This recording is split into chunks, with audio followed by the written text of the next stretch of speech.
Hello, good evening, and welcome to our RPG show where we try different RPG platforms.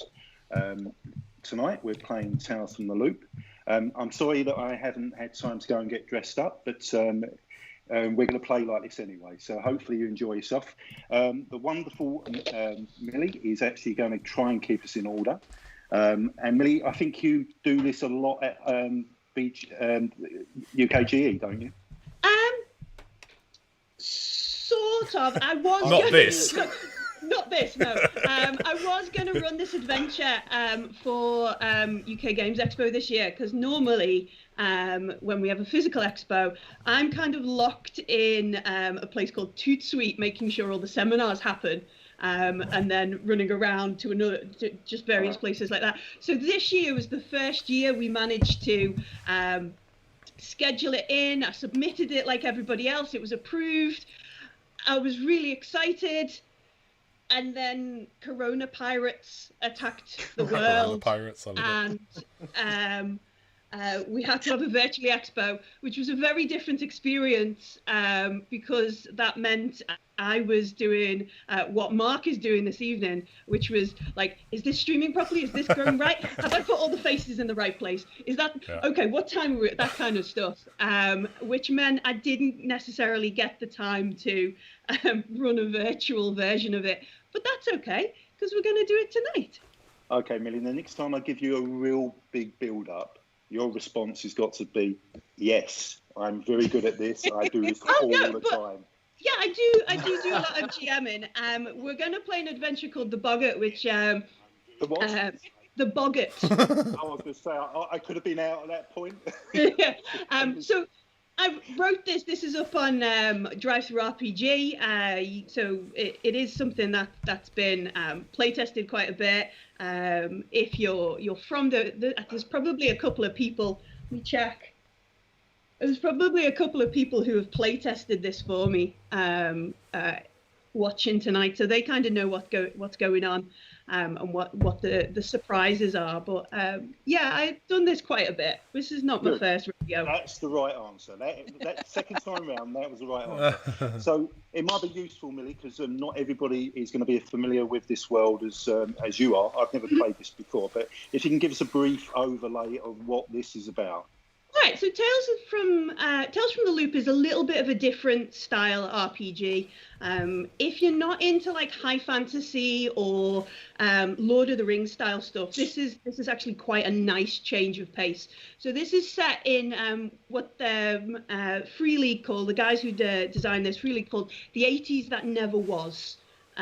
So somewhere in the world, and in the core book, in the Tales from the Loop book, they have an American setting and then a Swedish setting for a place that is centered around something they call a loop, which is a little bit like a large Hadron Collider underneath the local area, and everybody in your town or your area is involved in the loop in one way or the other.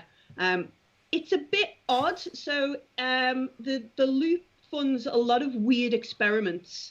And because of this change in like technology, there's things like walking robots, floating cars, all kinds of stuff that we never had in our 80s. So it's like retro futuristic kind of stuff. It's pretty fun. So the art style, for anyone who's seen it, is very, very reminiscent of sort of bits of Scythe, isn't it? It's that kind of feel to the art style in terms of the big floating ships that go past on the horizon and the mechanoids that go across the landscape. Yeah, so that's fabulous. But it's a reasonably simple RPG from what I can make out from my 2 minutes of research. You're playing with lots of D6s and a character sheet that looks kind of like that, and that's about it. Now, there's some secret stuff in there, so I'm going to quickly fold that up on there like that. But do you think it's worth, Millie, again, because I don't know if there's any reveals that should be avoided at this point, do you think it's worth, before we start on going around, just giving each of us a chance to give the watching audience of 2 or 3 people an idea of who we are and what goes into our character to make us the way we are? Do you think that's worth? Yeah, Or we can would do you that. like So, a gradual reveal? so one of the things about playing free league games and the folks who designed it is they talk a lot about a bit like making a TV show or a film. And one of the really great ways to introduce characters is to sort of do almost like a credits, like an opening credits, if you will.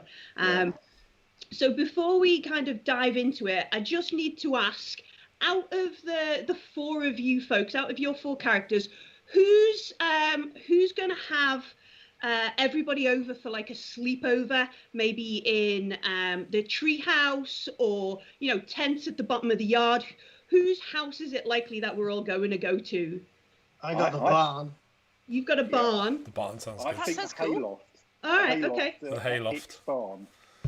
All right. So what we'll do to sort of introduce our characters is take a moment, take a short scene with everybody on how we're getting ready on this last day of school. We've finished school, we've got home, and now we're packing up and we're getting ready to go to this sleepover to celebrate the start of the summer holidays. It's like a tradition. We've all been doing it for a while, and it might be because your parents all know each other, or you're all in science club, or you've all been, I don't know, detention or breakfast club or whatever it might have been. Maybe somebody does somebody else's homework and that kind of stuff, and we can work this out as we go along.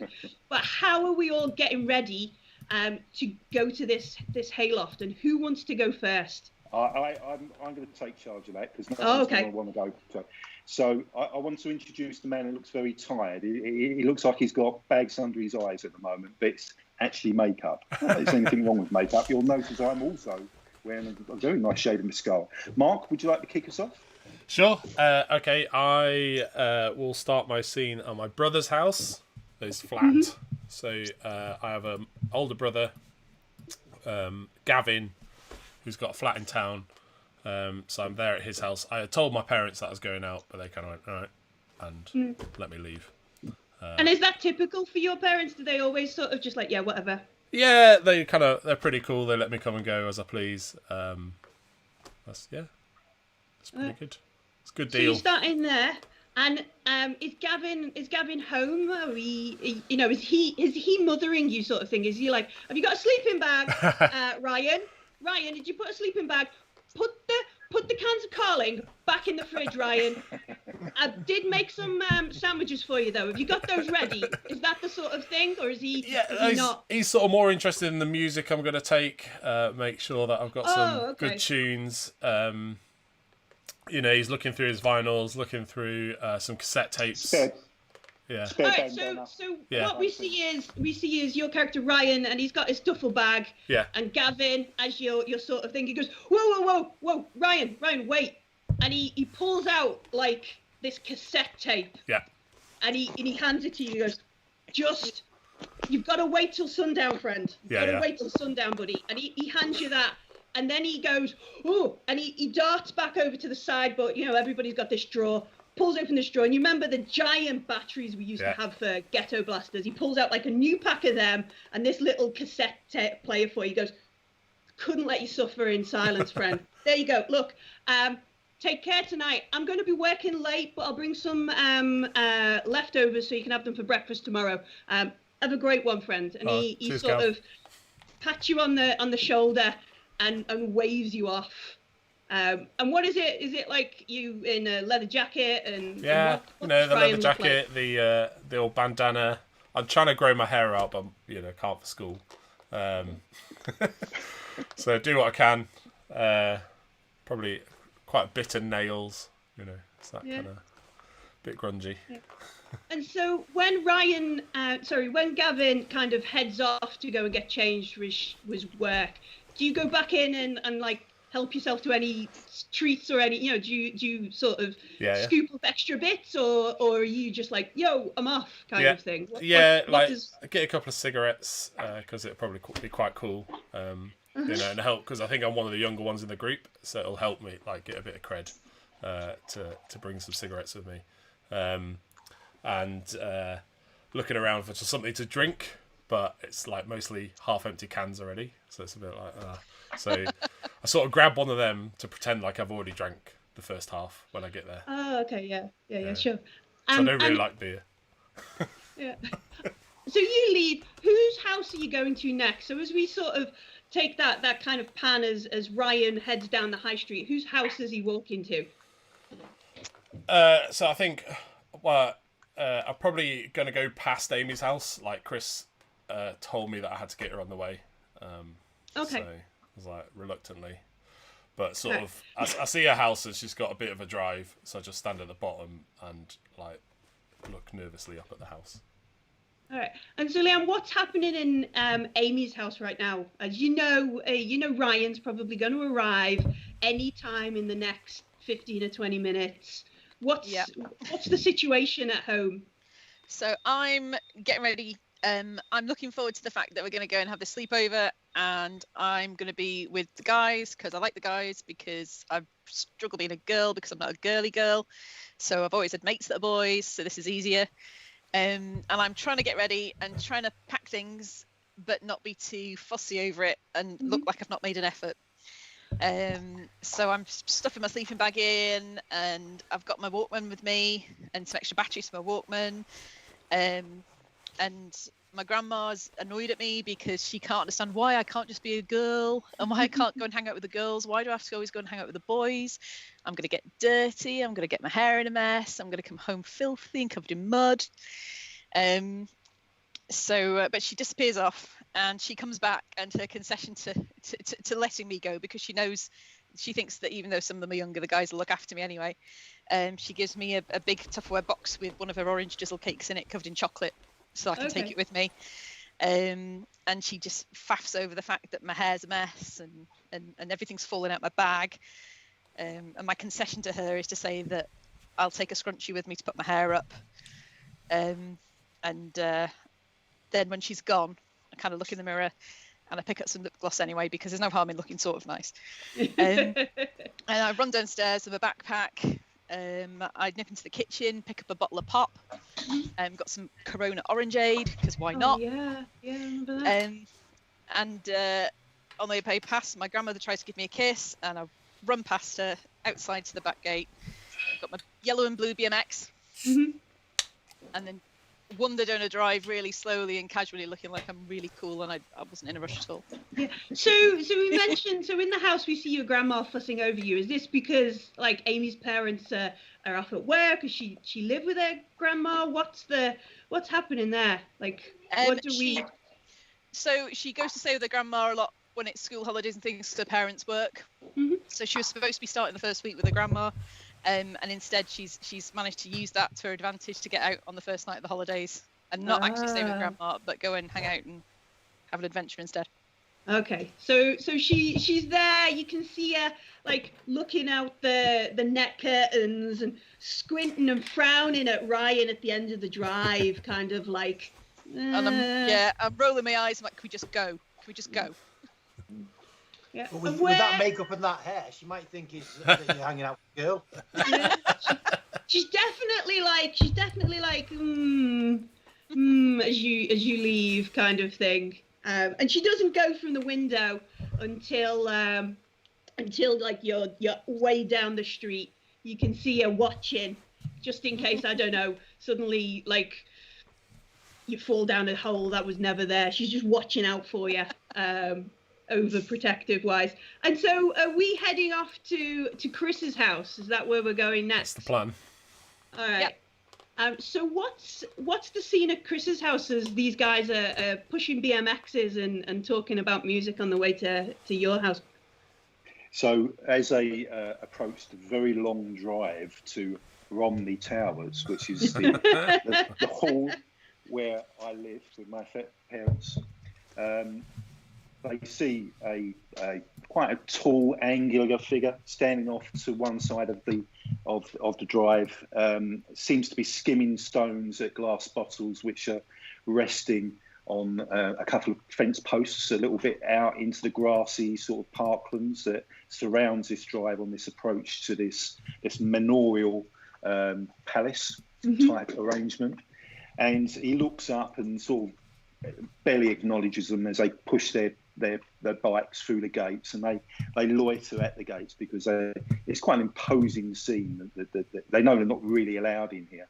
They know Chris's parents don't really approve of him mixing with the kids from the village. Yeah. And Chris kind of has drifted a little bit apart from them over the years, but he still keeps coming back to them. They secretly suspect possibly it's to spite his parents. And tonight, Chris has been forbidden to leave the house, but he's managed to impose his will upon his ally within the house, which is Alfred, the family butler, who's kind of softened to him and let him out the back door whilst no one's looking.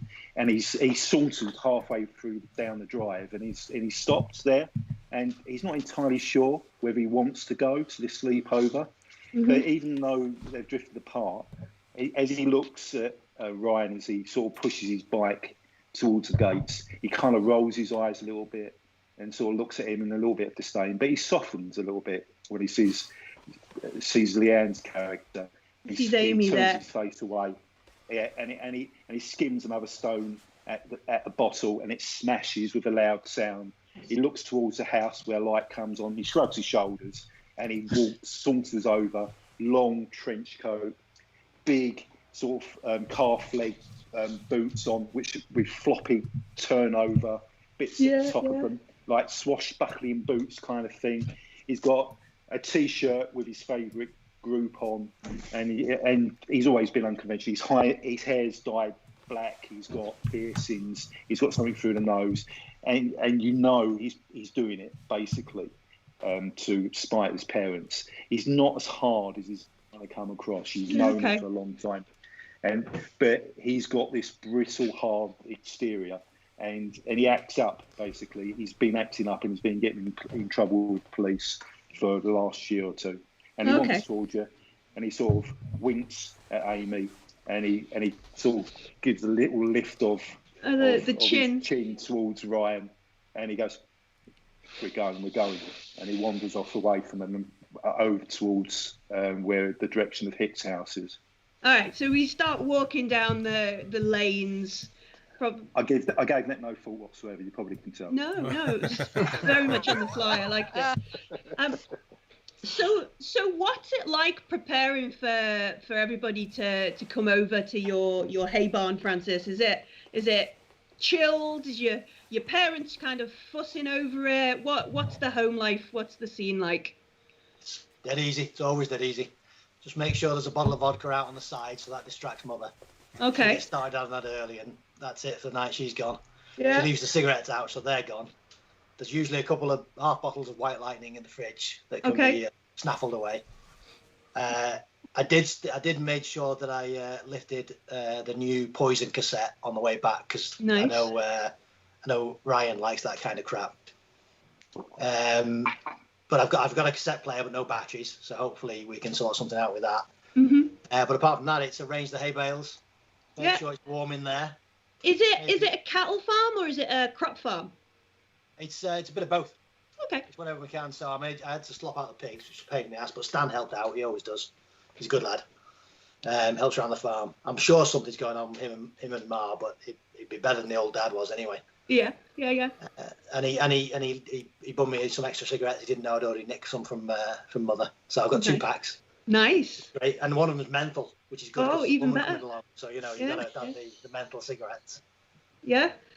So it's all chill, and are you just kind of waiting at the top of the yard, like ready so they don't have to go into the house, or are you just does everybody know to come around and let themselves into the barn? What's the deal with the barn doors open? Yeah. Lanterns burning. They can see the light and find their own way. I'm not going to look like a sap waiting for them. I'm already sitting on. I'm kicked back on the only chair that's in the barn. The rest of them got hay bales that I've stacked. They'll be comfy, and there's blankets. Yeah. So it won't be too prickly. And I'm kicked back with the first glass of the White Lightning, which is horrible. It's disgusting. But you're not going to let anybody know that, are you? No, God no. No. Okay. See, if you'd brought 2020, we'd have been all right. Oh, it's the follies of youth, isn't it? So the three of you arrive and you find Francis where you expect him to be, in the barn, in your den, where I expect you've spent lots of weekends and summers. This is almost like your secret hideout, if you will, where you go to just sort of chill. There's probably underneath some of these hay bales like old packs of cards and bits and pieces that you've forgotten about, and you just yeah probably yeah and you arrive there early evening, and get ready for. So what is the kind of setup? Is it like sleeping bags over there? Do you all have your own space in this, this safe kind of areas that you can just dump your stuff? Is it like around, you're going to go downstairs and set fire to something and make a burn marshmallows? What's the crack in your hideout? What do your group do?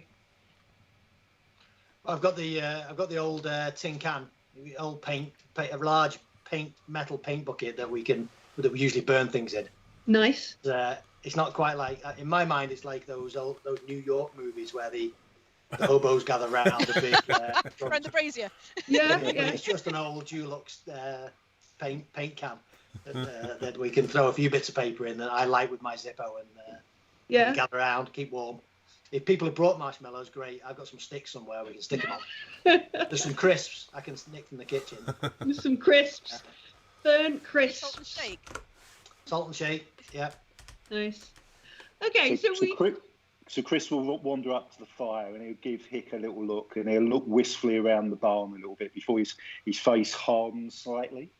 Yeah. And he digs his hand in his pocket and he goes, "Here, Frank." And he hands over a little string of bangers that he's bought for the purpose. Let's make some noise later, eh? For old time's sake. Definitely. Wait till mother to sleep. That'll wake her up. Nice. I'm going to dash to the end and run up the ladder and chuck my backpack on the top story so it's out of the way, and then come back down and sit on one of the hay bales and lounge and try and look cool. Okay. So anyone watching Chris's face will notice out the corner of the eye he watches Amy climb the stairs and watches her come back again, but he's not actually looking at her. He's looking out the side of his eye. Just the corner of your eye, the very edge. This is either going to get really sweet or really creepy, and I just cannot tell. What do you think, looking like this? This is going to get... You're a kitten. So we sit down, we set fire to stuff as kids do, we eat salt and shake crisps, we all pretend to like white lightning or whatever. There might be some let's pretend to smoke because that's cool, but also let's not because it's horrible kind of thing. I'll get my Tupperware out and I'll bring my cake down. Yeah, I think everybody probably actually enjoys the cake, although Chris might try not to let his face share that cake is good. And we sit there and we just do what it is that kids who are allowed to stay up as late as possible are. As we're kind of sat there watching the countryside, out in the distance, just probably on the edge of the farm, you can see what the characters would know and see very often, a firewalker. So these are the two-legged mechs we mentioned earlier, and what they do is they patrol the territory around the loop-owned areas, officially looking for and preventing any forest fires or things like that. But everybody really knows that they're spying for the government. Yeah, they're probably part of the Ministry of Agriculture, Food and Fisheries, the MAF. They're probably spying for them. Everybody knows that. And you can see this two-legged robot sort of chicken walk a little bit. And as you kind of pay it no heed for a moment, you watch and you can see almost like this blue electric light crackle around it. And it flickers and crackles. And the firewalker does that thing where it puts one foot there and then it brings it back and it moves it forward and back and then just stops. Dead. Get the bangers. Get the bangers. Bangers into the fire straight away. Let's go and take. Let's go and put some bangers on this robot. Yeah. Yeah. You all jump up and like, oh great, let's go. Yeah. So I say to Ryan, what music you got on you, Ryan? What are you packing? Don't tell me it's that usual shit you listen to. Yeah, and then I say like, no, I've got something new, and then show you the cassette that Gavin gave me earlier. Okay, well, let's not die wondering, shall we? Let's crank it up. Let's go and stick a banger up that exhaust pipe, shall we? Yeah, let's do it. Yeah. What can they do? They can't do anything to us at the end of the day. This is your parents' land, isn't it, Frank? They can't trespass on it. That's what I say. This shouldn't be. They can't do anything to us. We're minors.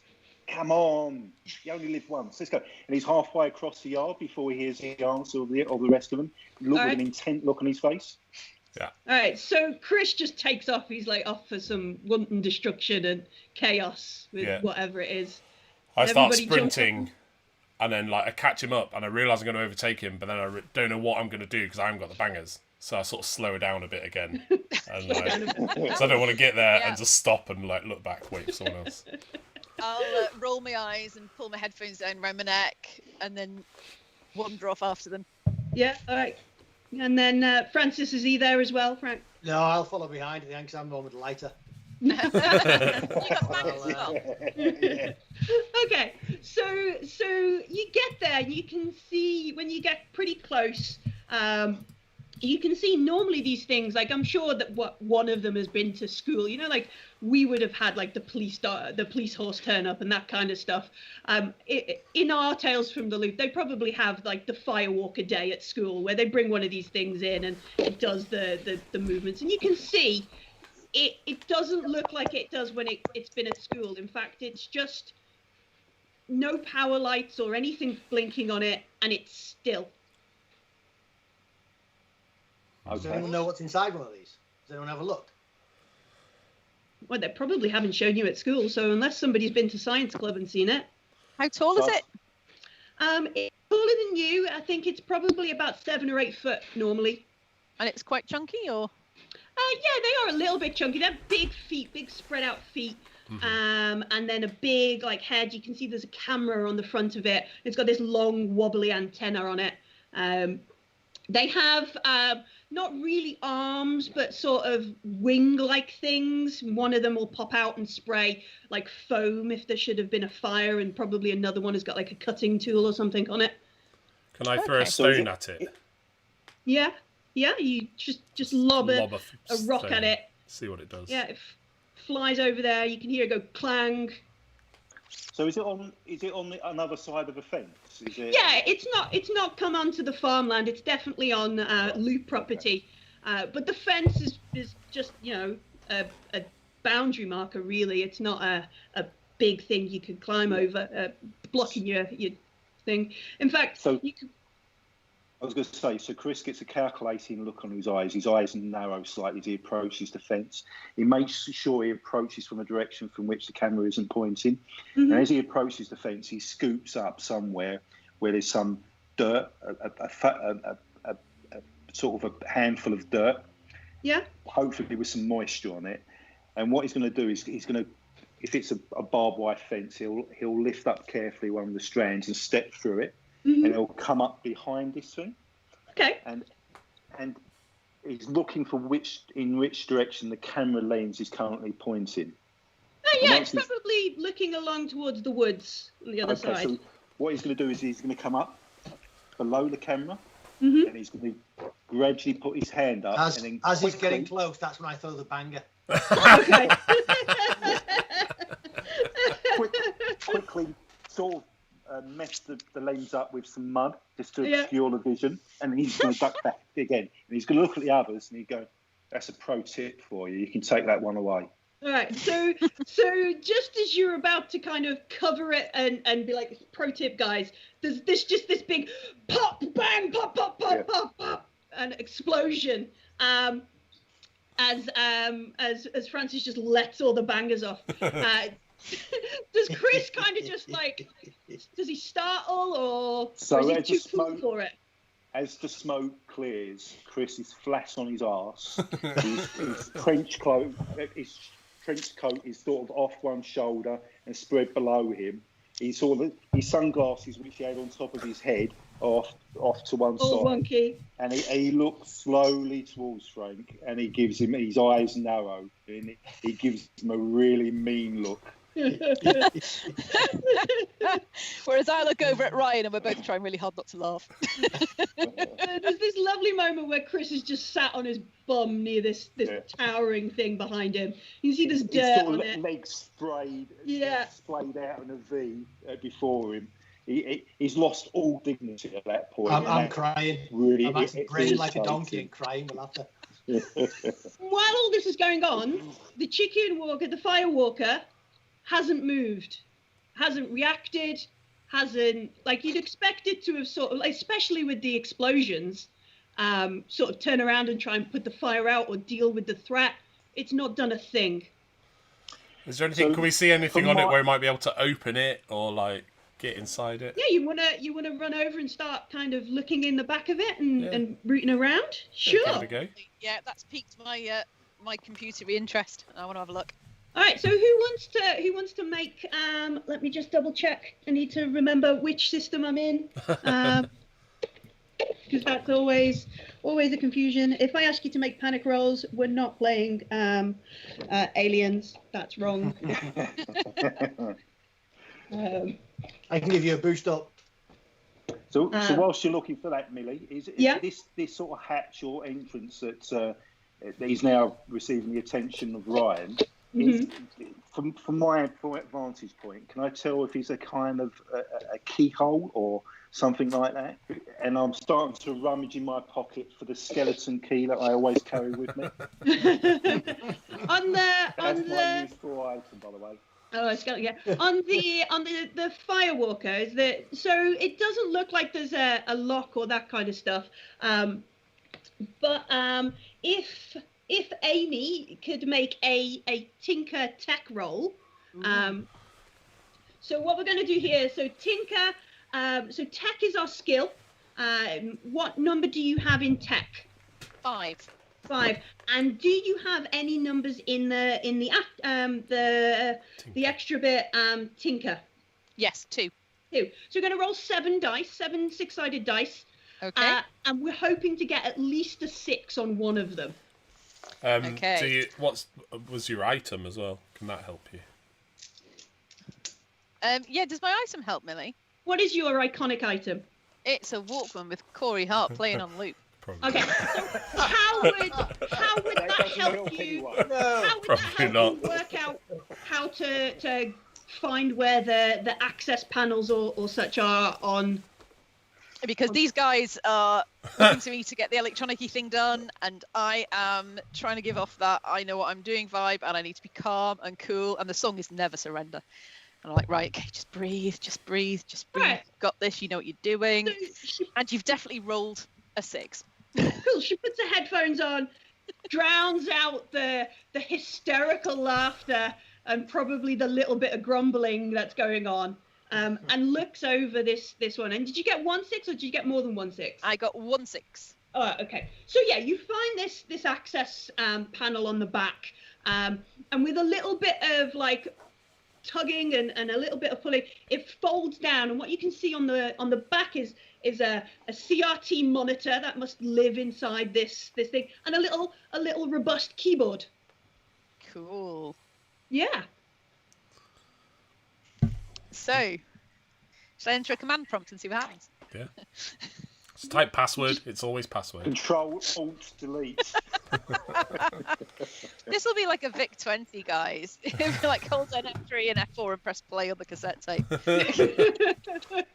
Just hit it with something. Cinematically, I just imagine now a camera angle looking out from the hatch as Amy's bending down, tinkering with it, and the boys' heads gradually coming into her, shot, looking, yeah. see over her shoulder to see what she's doing.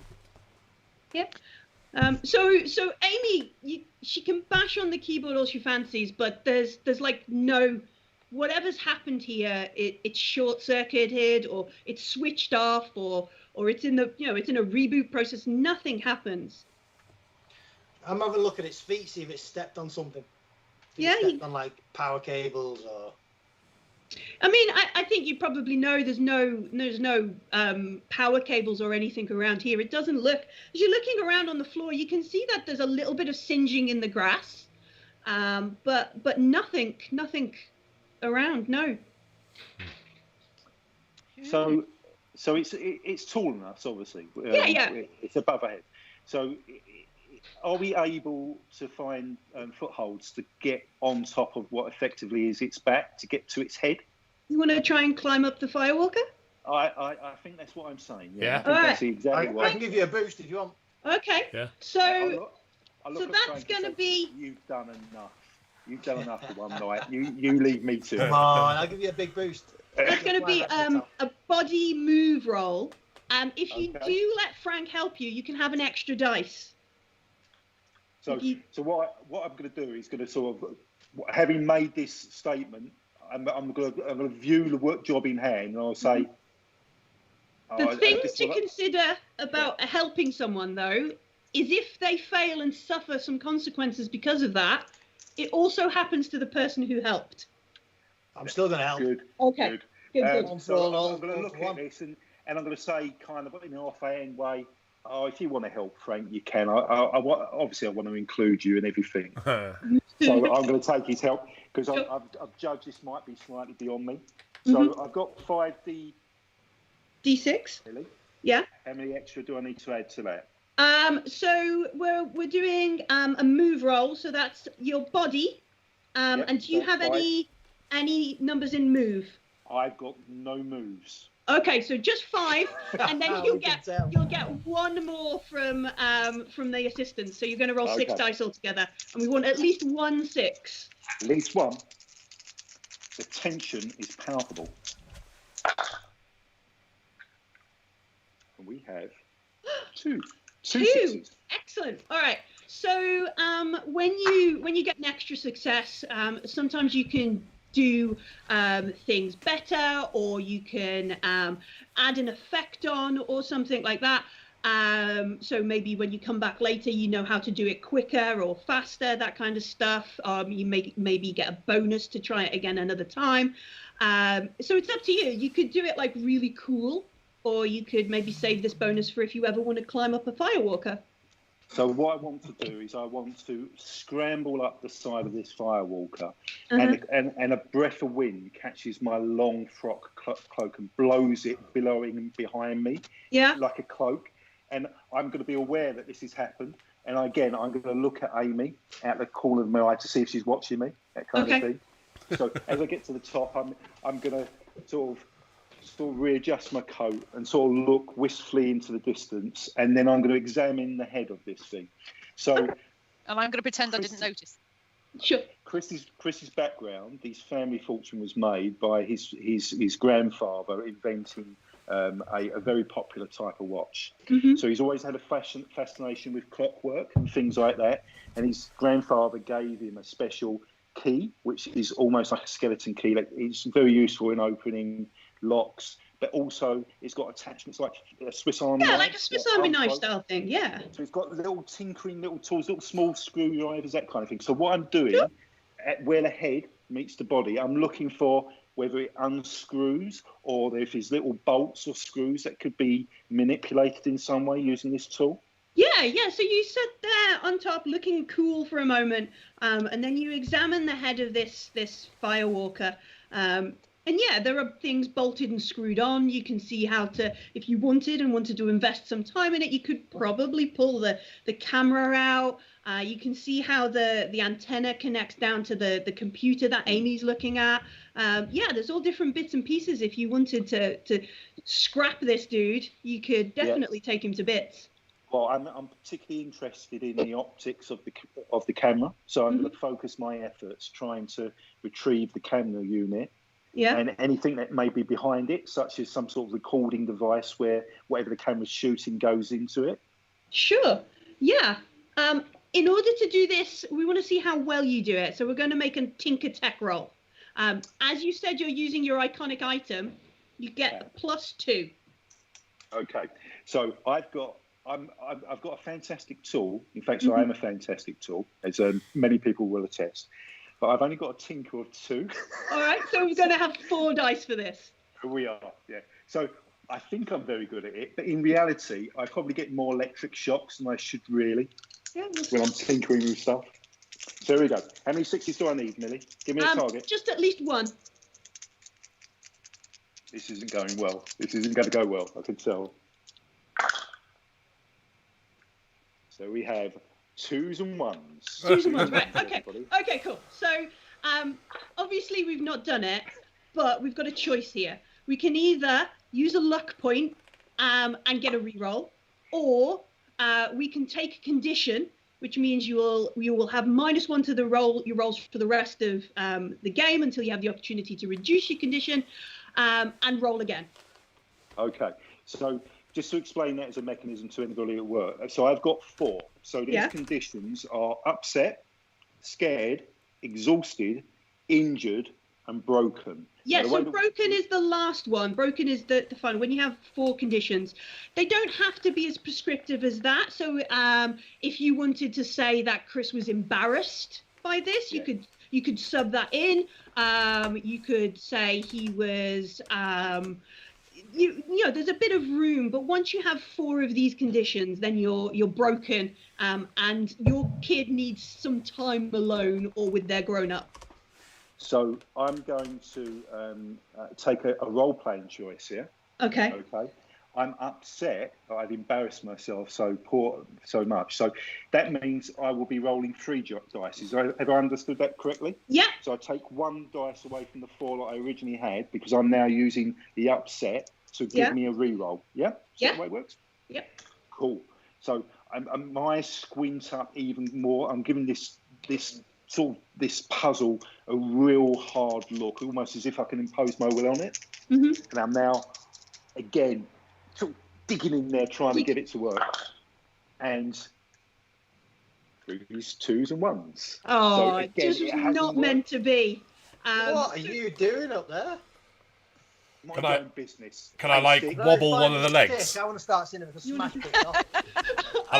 Rocking one of the legs. Chris is diving in there. You see Ryan is shaking it. If you make a body force roll for me, please, Ryan. Oh, if he's trying to tip it, can I join in? Come on. You want to join in as well? Definitely, yes. He's trying to tip it. So this is a bit where maybe we instead of kind of role playing it, we take a moment to work out who has got the better body force dice pool. I've got 4. Mine's 8. So are we really asking who's got the better body out of Andrew and Mark? Is that what we're asking? No, we're just asking which kid had the... All right. So in this situation, Francis will be doing the heavy lifting kind of it, but Ryan is there helping. So you get 9 dice because Ryan is assisting, unless you just kind of stand back and don't. I'm only doing it because Ryan showed me what to do. Okay. Because he's a cool kid. 3 successes. All right, so you begin shaking this. Chris on top is wobbling. The whole thing goes sideways, clangs over. Its legs don't move. Yeah, it just smacks into the floor. I'm dead upset. I'm like, what are you doing? You're gonna break it. You're gonna break it. That's what I'm trying to do. So cinematically again, on the opposite side to this fallen mech is going to be a big puff of dust where Chris has hit the floor, and as they sort of poke their head round the back of it, again, he's assumed the prone position. His trench coat is flayed out in a crucifix type arrangement, and he's just staring fixedly up into the sky. Can I do that annoying thing where I run over, offer a hand to help him up, but when he's halfway up, I let go? You know, and so he falls back down again. Falls back again. Another puff of dust. I'm going to take pity on him and wander over and help him up. Nice. So eventually everybody's back on their feet. Nobody is injured, but Chris is getting more and more upset as the evening's going on. He needs a minute to himself, so he's wandered a little bit apart. He's staring fixedly into the tree line beyond. Just taking, a moment. He's just going to take a minute. Okay. Just leave him. He's a bit older than everybody else. He just needs a moment. When you get older, your sense of humour disappears. That's what happens when kids get older. What's he doing? Is he having a pee? Clearly it does. Yes. Yeah. So we have the evening to it. Now we've knocked this over and we've tried to break bits and pieces. We have kind of like the evening to, if we want to destroy this firewalker, we can. Pull off bits and pieces. What do we want to try and find from this thing? Is there anything we want, or is there anything we're trying to work out? I want to figure out why it stopped. Okay. Because they never stop. They taught us that these things go on and on for ages, so why would it stop? Yeah. It's going to be a mind comprehend check to kind of work that out. That Amy's real? Yeah. Yes. That's 7 dice. Is that good news, Leanne? Yeah, baby. Well, I'd love to play poker with you. That was great.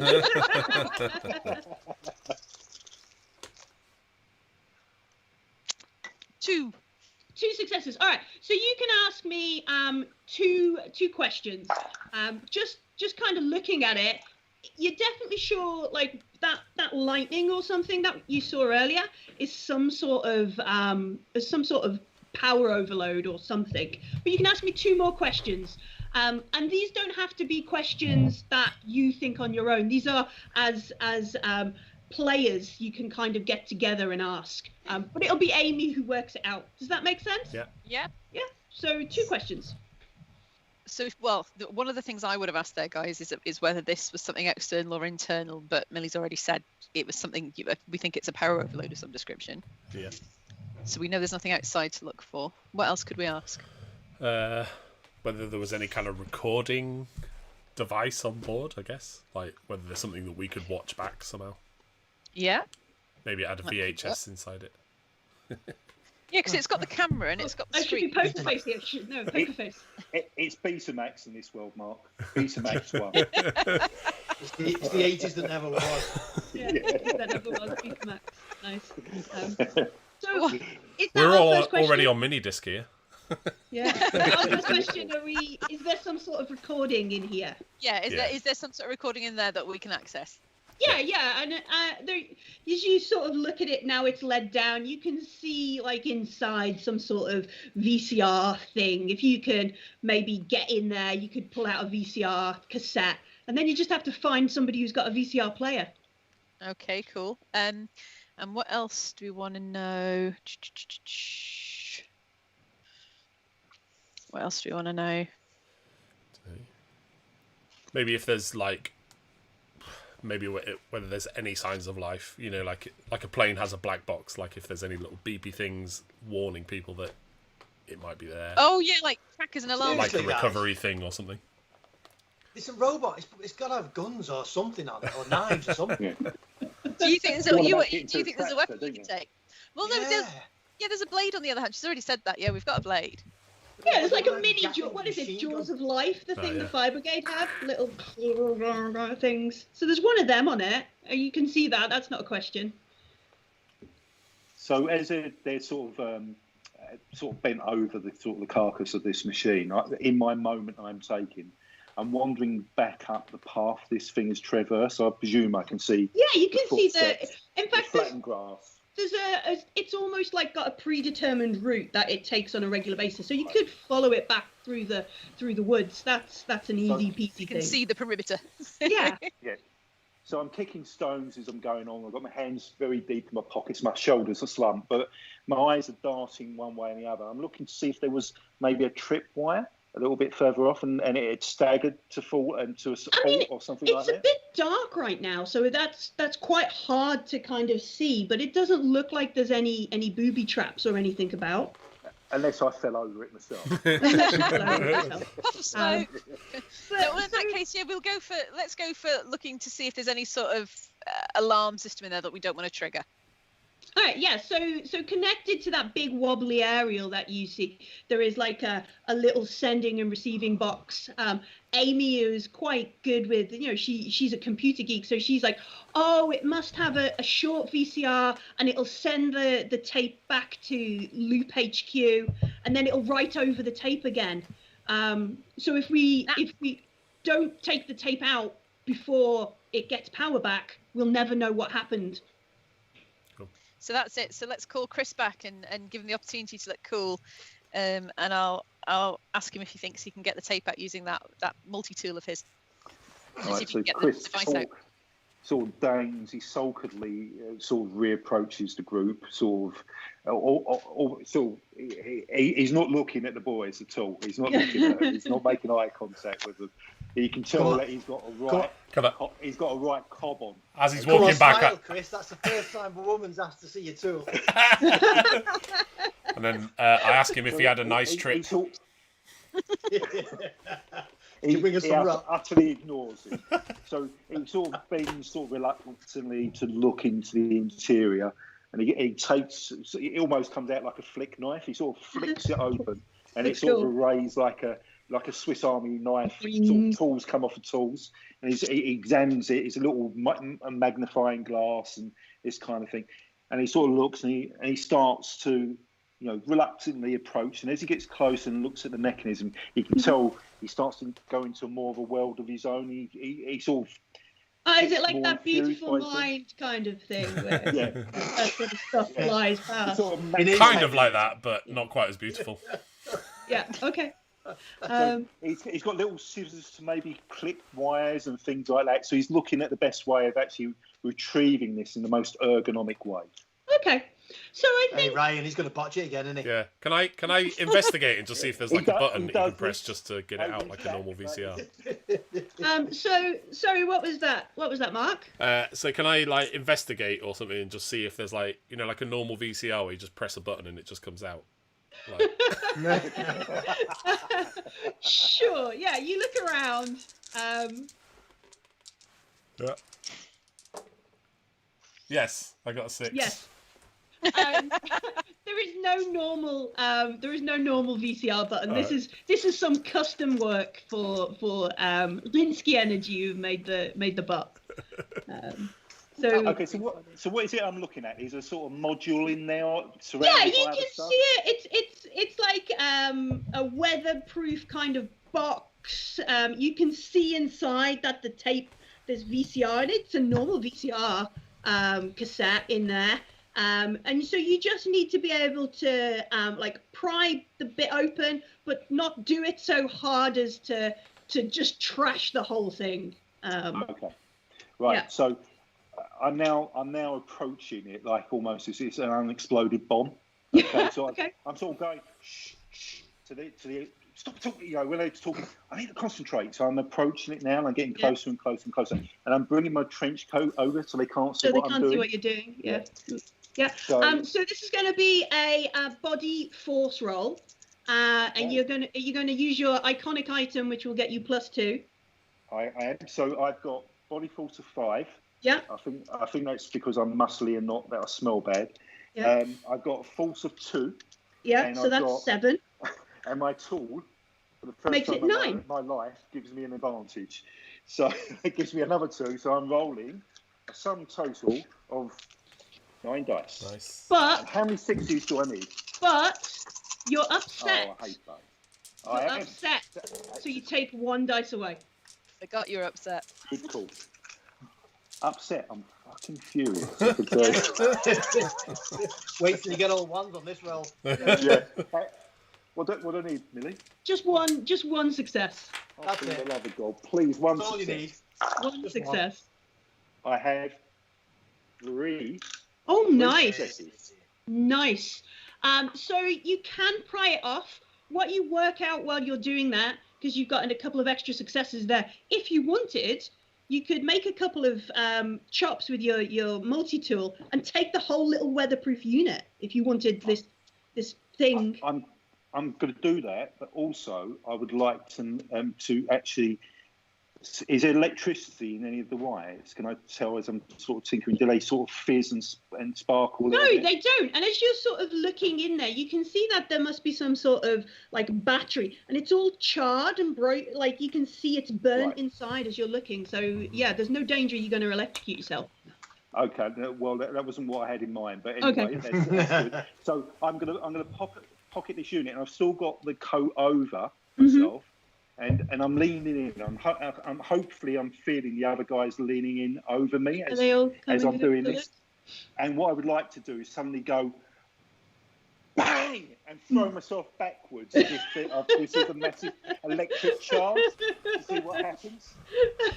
You make this. You bang on the side of the thing, so there's a vibration. And I throw yourself back. Myself back in force like this, and I'm going to lay on the floor, sort of jerking like this. All right, so does anybody fall for this? Does anybody? Yeah, I start laughing again. I pick up the thing that he had got out and just start walking back with it. Yeah, I think he's electrocuted himself. No, I've gone all day. I'm like, guys, what? Chris, what? Oh my god, he's going to die. Yeah. Hey, Amy. What first attracted you to the millionaire, Chris? Maybe you should give him the kiss of life. Is it my luscious dark looks and locks? I couldn't possibly comment on that. Ryan and Francis are already like, whatever. There's a moment where Chris is shaking on the floor.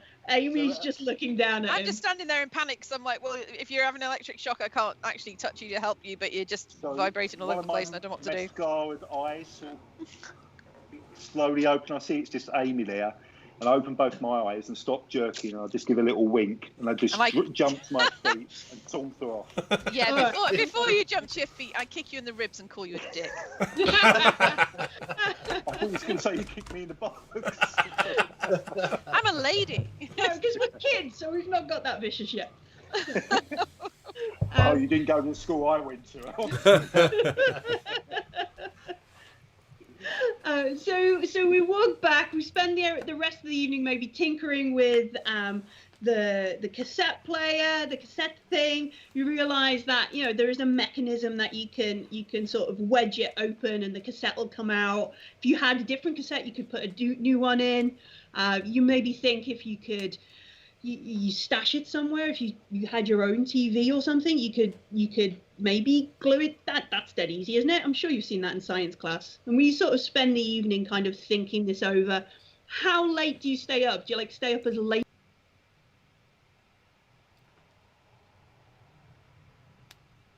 You all stay up. Yeah.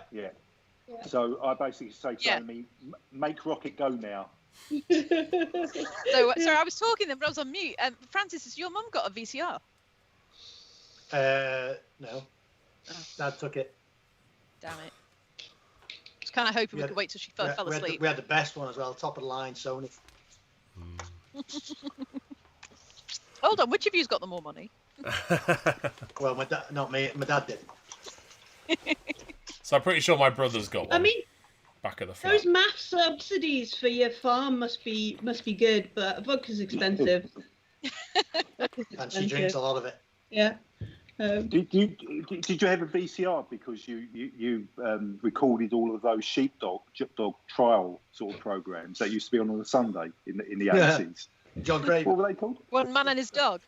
Yeah, I imagine in the loop it's like one man and a sheep herding robot. And have you coded the algorithm correctly to make sure all the sheep are in the pen, or kind of thing? Yeah. Well, we definitely can't take this back to my grandmother's, guys, because I don't think she'd let us watch it. We could go back to Gavin's flat. I'm pretty sure he's got a player, and he's out all evening working. So. And he's cool, right? Yeah, he's fine. He'll probably want to see himself if he is in. So is that what we did? We give up on our sleepover, or are we going to wait until tomorrow? Or I mean, there's stuff to burn here. Well, it's not giving up on a sleep. It's just it's an expedition out into the night. It's nearly midnight. No one will be around. We'll go back to his flat, watch the video, then come back here finish the smokes and the white lightning. Yeah. And it would be technically rude to burn Frank's barn down. That would be kind of rude. You won't be able to tell the difference. All right, so we get ourselves together. We head into town, head back towards where Gavin, and it's quite late at night. The place is quite quiet, and as you're sort of walking along, you can see up ahead on one of the roads Bobby, a policeman. He's doing like his evening rounds. If he spots you out, he's going to assume you're some of these naughty children who have been doing the vandalism that's happened around town recently. Whoops. Yeah, he might not be wrong. Might not be wrong either. I do that Homer Simpson thing where I sink backwards Back into the hedge. Yeah, I'm more dive over that. Try and dive over the hedge, but end up going through it. So you can try and sneak past him if you want, or you can head back to the barn and maybe try this out in the morning. Well, I would have to assume that the local police have got my number. I've been taken home many a time in the back of the police car to my despairing parents' door. And my previous misdemeanours have had to have been hushed up with my father's influence. So I will know this, Bobby, and I know that he will know me. And if he catches sight of me, it's all over. So I'm gonna be, without consulting, I'm going to beat a tactical retreat into whatever vegetation there would be, Okay. or agree to go back to the barn. That's my stance. All right. I'm going to agree with that on the basis that we're going to be a small town and people are going to know us. And there's no way we're going to get away with it. And I don't want to get sent back to my grandma's. All right. Not So supposed to be out having a cool night out. So we head back. We sit there a little bit like for a bit. Pretend to drink some more white lightning. Yeah.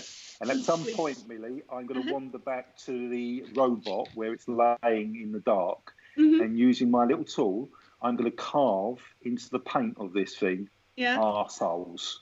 Just rude words. Yeah. Deface it. Nice. Yeah, just deface it. Good plan. So morning comes. Does the farm kind of get active? When would you be interrupted? So as soon as the cock crows, Stan will be up and about, and he'll be collecting any eggs and slopping out the pigs, and expecting me to do the same. All right. So this is an old joke that I tell every time I sleep over at Frank's. I turn to Frank and say, Frank, what time does your cock get you up? First thing. It wasn't funny the first time, and it certainly isn't funny the 50th time. It's that sort of joke that kids will just keep repeating and repeating and repeating. Excellent. So the farm comes to life probably much later, maybe around 10, which is going to be late for a farm. You hear your mum's voice, Francis. And she's shouting, she's calling you out, like calling for you to come. And it's one of those like, Francis sort of calls. That's the morning chorus, guys. I better go and see what she's done. Yeah. So she's probably stood there, maybe in one of those ugly dressing gowns with, fluffy slippers. Maybe she's got some rollers in her hair because it's got to be a Saturday now, and there should be fun and games for grown-ups on Saturdays. She's there and she rubs her head and she goes, Francis, there's a phone call for one of your little pals. Robert, one of your little pals, Robert. Right. Yes, yeah. His dad or there's a phone call for your friend. Go and okay, all right, go and sit and down. she just I'll bring you a cup of tea. And she shuffles back up into the house, and you can hear her like the kettle clanging about, and then as all people do, you hear the voice goes, yes, we will be with you momentarily, and she puts the phone on the side and shuffles off into the house, kind of thing. As parents often did. I'll go and tell Ryan his dad wants him. His dad's on the phone. Okay. Just grab the phone and go, yeah. And it's not your dad, as you probably know. It's your brother. And he's like, Ryan, listen, buddy. I'm really sorry. I need you to come to the flat. I've ended up like Uncle Kevin brought great Auntie Sybil over. I've got to go and do some prep in the kitchen for lunch menu.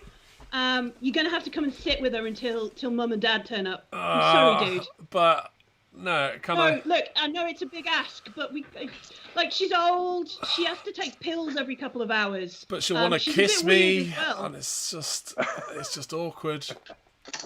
But all right, if I do that, can we use your video player? Yeah, pal, no problem.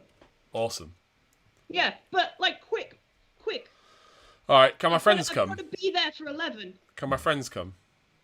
Yeah, but don't touch my first edition print finals. Don't touch them. And he's like, great. And you hear him sort of like shout, like, yeah, I'm going to put the kettle on. I know it's not a nice couch. Just sit. I've got some jammy dodgers. Look, please get here quick. Okay. And he like puts the phone down. All right. So then go back into the shed, and just tell the guys what's happened. Say like, I've got to go back, but like, come with me and we can watch the video as soon as she dozes off. Okay.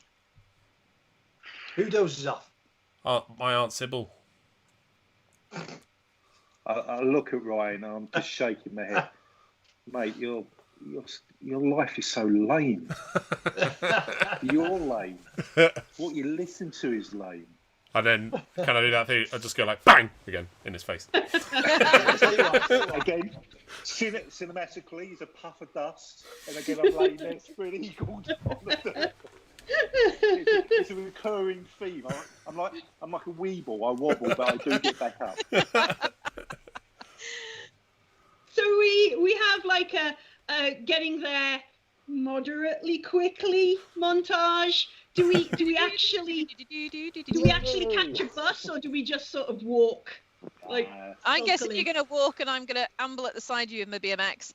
Yeah. Push it along, that kind of stuff. We all head over to Gavin's flat, which I guess is like a really cheap flat above a shop on the high street. It probably doesn't get quiet there very often. Yeah. Kind Everything's of in one room. Like, yeah. More like a bed. I've got a chopper. You know, one of those ones that has the thing in the middle. See, I'm jealous of the BMX because that was way cooler, but I didn't realise that years to come that chopper. I'd look back on that with. You'd be like, yeah. No, it's a BMX. It's not a grifter, but. 60% of Tales from the Loop is everybody going, my kid has got all the things I really wanted.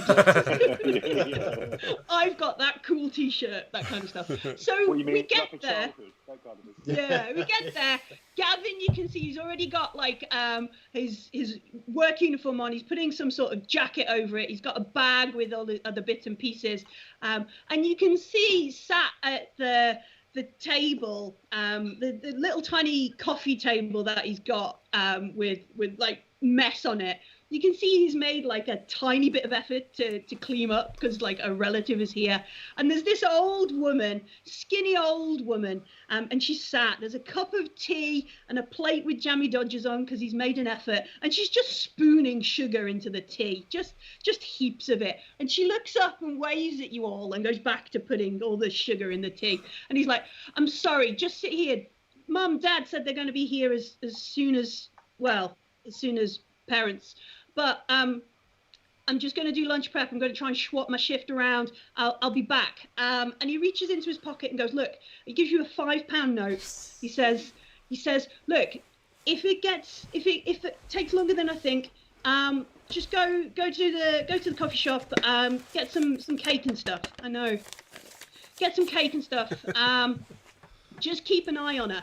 And he gives you this bit of paper which has got like times and then like green pill and yellow, you know, like all the medicine list that she in a box, and a little pill box kind of thing. And he hands them to you. He says, look, I know you're only a kid. I'm really sorry to do this to you, pal. Make it up when you get bigger.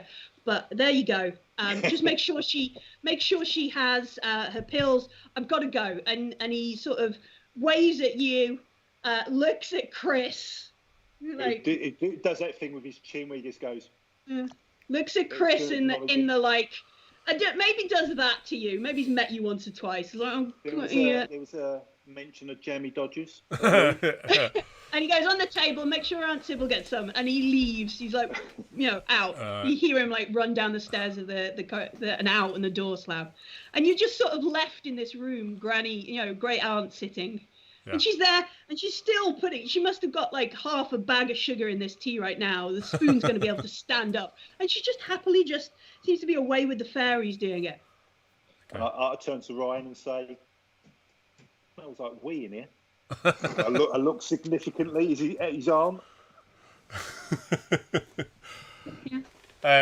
So I'll turn on my charm and like do the nice family thing and try and not get kissed, because she always goes for the lips, and I don't want that anywhere near me. Bristly. Yeah. So she looks and she goes, "Oh, Ryan, hello. I've got tea. Would you like some?" No, thanks, Auntie. Why are you here? Well, they've closed the home, and I was supposed to stay with Kevin, but he says I'm too much trouble. Yeah. And she looks a bit sad about this, like, oh. Yeah. Well, these are my friends. Do you want to watch a film with us? Not his friend. She goes. And I point to the other two. Is it an exciting film? It's a mystery, Auntie. Oh, they always said at the trial it was a mystery. And she stops there. I'm just going to back away slowly and go and sit at the very furthest point of the sofa that's away from her. Yeah. She just kind of like goes to staring at tea. Okay. I guess we try and get this video played. And, sure. And keep an eye on her and make sure we don't give her anything pointy. Mm-hmm. Yeah. I thought my family was cracked. Yeah. As you look around, the spoon's disappeared. She's put it somewhere. She must have a pocket full of spoons. Yeah. I think this is the wrong video. Yeah. Whilst Ryan's back is turned, Chris surreptitiously gets up and he wanders over towards where his brother's records are, which is coveted for many, many years. Mm-hmm. And he's looking over his shoulder as he's taking out one vinyl record and another vinyl record, and he's swapping the covers over. Swapping them around, yeah. And he's now systematically going and shifting all of the records. He's not doing any damage. He's just, out of pure mischief, he's just swapping all of the dust covers with the records over. Very careful mischief. Okay, I like it. Troublemaking. So we switch on the TV. We take the thing. We obviously have to spend about a minute and a bit rewinding the tape. We just sit. You can hear Auntie Sybil slurping a tea. It's disgusting sound. And then once it's rewound, we press play. There's about an hour's worth of boring, like, it's scanning the area, it takes 20 steps, it scans, and that kind of stuff. You maybe see some squirrels and that kind of stuff. We watch the sunset a bit. And then you can see, you fast forward it to a part where you can see Frank's farm. Like, as it sort of scans the area, you see, and you're like, all right, okay, we're getting to the bit, we're getting there. You watch as it walks, it scans, it walks, and then there's a moment where it sort of flickers. You can see like a static on the screen. There's like blue lightning that goes across it, and then there's two little flickers of red, and it all just blinks out. So we see two little flickers of red. Mm-hmm. Where on the screen? How? Almost like they were in the center. Two little flickers of red, like dots. Like eyes. Maybe they could be eyes. Yeah. That's spooky as all get out. So Chris is standing there watching this with his head to one side with a jammy Dodger halfway in his mouth. And his mouth just drops open and goes. cool. And he's looking at Ryan and going, we've got to get back. We've got to get back. We've got to dump your aunt somewhere. We've got to get back to the farm. There is something there that we've missed. I want to rewind it and have a look at that bit again. I want to see if I can pause it so that it's doing the cucaracha. And we can have a look. Yeah. All right. Yeah. So Amy spends a little while, and as you're pushing, rewinding it and playing it and going over it, Great Auntie Sybil goes, "Oh, it's just like when it killed Dennis," and goes back to stirring her tea. ... Like this is a normal. Yeah. She's clearly a bit batty. Right, who's Dennis? Well, it's my uncle Dennis. He died a while back, but we don't really. I think he just died in his sleep, but No, it was in the lab. What lab? Aunt Sybil, how do you know this? Well, and she looks around because, like some other people might be listening, or she's used to having to keep this on. Well, that's why I went to prison. They thought I killed him. It's that monster. But you saw that monster do it. Well, it was part of the science, yeah. Can I check the little timetable to make sure she's not missed any pills? She is coming up for a pill roundabout now, yes. Well, let's not give her some just yet. Hang on. Keep talking. This is brilliant. So I'm going to sidle a little bit closer on the sofa and ask her what the monster is, because it just looks like 2 red dots to me. And so she looks at you and she goes, "Oh yes, please, another cup of tea." Damn it. Well, I'll make her another cup of tea. Can I try and get some more information out of her? Like a bit more discussion? Charmer, maybe? So, yeah, definitely. Heart and charm. Yes. 9. 9. Ooh. Is somebody gonna aid? So you can I interfere instead of aiding? You want to interfere, you don't want to him though. Have we got any more of those bangers left? Give Sybil a heart attack. She just I'll dies. put one in a tea. Yeah, I'm looking for intimidate. That's what I'm looking for. Okay. Oops, I dropped one. 1, 2. 2 successes. 2. All right. Okay. So what is so we're trying to charm her to find out a little bit more. What's the main avenue of charm here? What are we trying to get from Sybil? Information. I was going to say, are we trying to find out where it was, or what the thing is, or? Yeah, like a description of beyond red flashing lights, I think. Okay, so she says, well, we were working on the frequencies in the lab. Did they teach you about the magnetrine effect at school? And she said, so. yeah. Yeah, I'm sure they did. Yeah, of course they did. But yeah, she does that kind of when she was younger, she must have done community outreach kind of thing. And she said, we were working on the frequencies, and we must have got it wrong. Something gone wrong, because it broke the lab. So we got 2 successes there. What other 2 questions are we trying to find out from Auntie Sybil? What broke the Is it lab? Where's the lab? worth trying to figure out whether yeah. she feels that she's being observed in any way or followed? I think she's looking around. She might be. Where's the lab is probably worth a look to see if it's anything similar. She says, "Oh, I don't know if it's there anymore. We're talking about. Well, I went to prison for 12 years, and then I've been in the home for a while because none of you they're all so ungrateful." And she goes on to a bit of a rant about how her family won't look after her and they put her in a home because she was and that kind of stuff. And after about 10 minutes of this, we finally steer Auntie Sybil back on track. And she says, "Well, yeah, it was in the loop. We were working for the math. It was all the wasn't Russian information, honest." And did this thing appear when the frequencies went wrong, or was it already there? These red light eyes. Well, after Sybil, after Dennis and Rhoda were killed, the research was kind of stopped. They said I was jealous of her. I wasn't. I was just better at science there. I didn't mind that they were having an affair, but it wasn't great that I got sent to prison for their deaths. I didn't do it. It was just. I think this thing did it. We might have trapped it. Oh. Okay. But it's been following me around.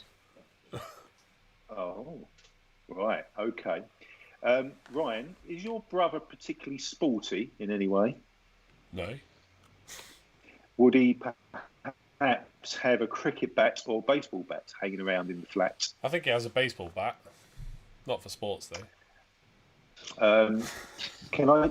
Yeah. He's a drugs baron, isn't he? That's what the drugs baron out of a restaurant somewhere in mythical Lootland. So hearing this, Chris is sort of backing away from it, and he's lived his life being very suspicious of everything, and so he's looking around for anything that they've been watching him ever since, and he's now looking around, perhaps to get something that he can take out of this flat. That if there is going to be trouble, that he's going to be equipped for it. So if he can see this baseball bat, he's going to quickly tuck it underneath his long coat. That and the maglite.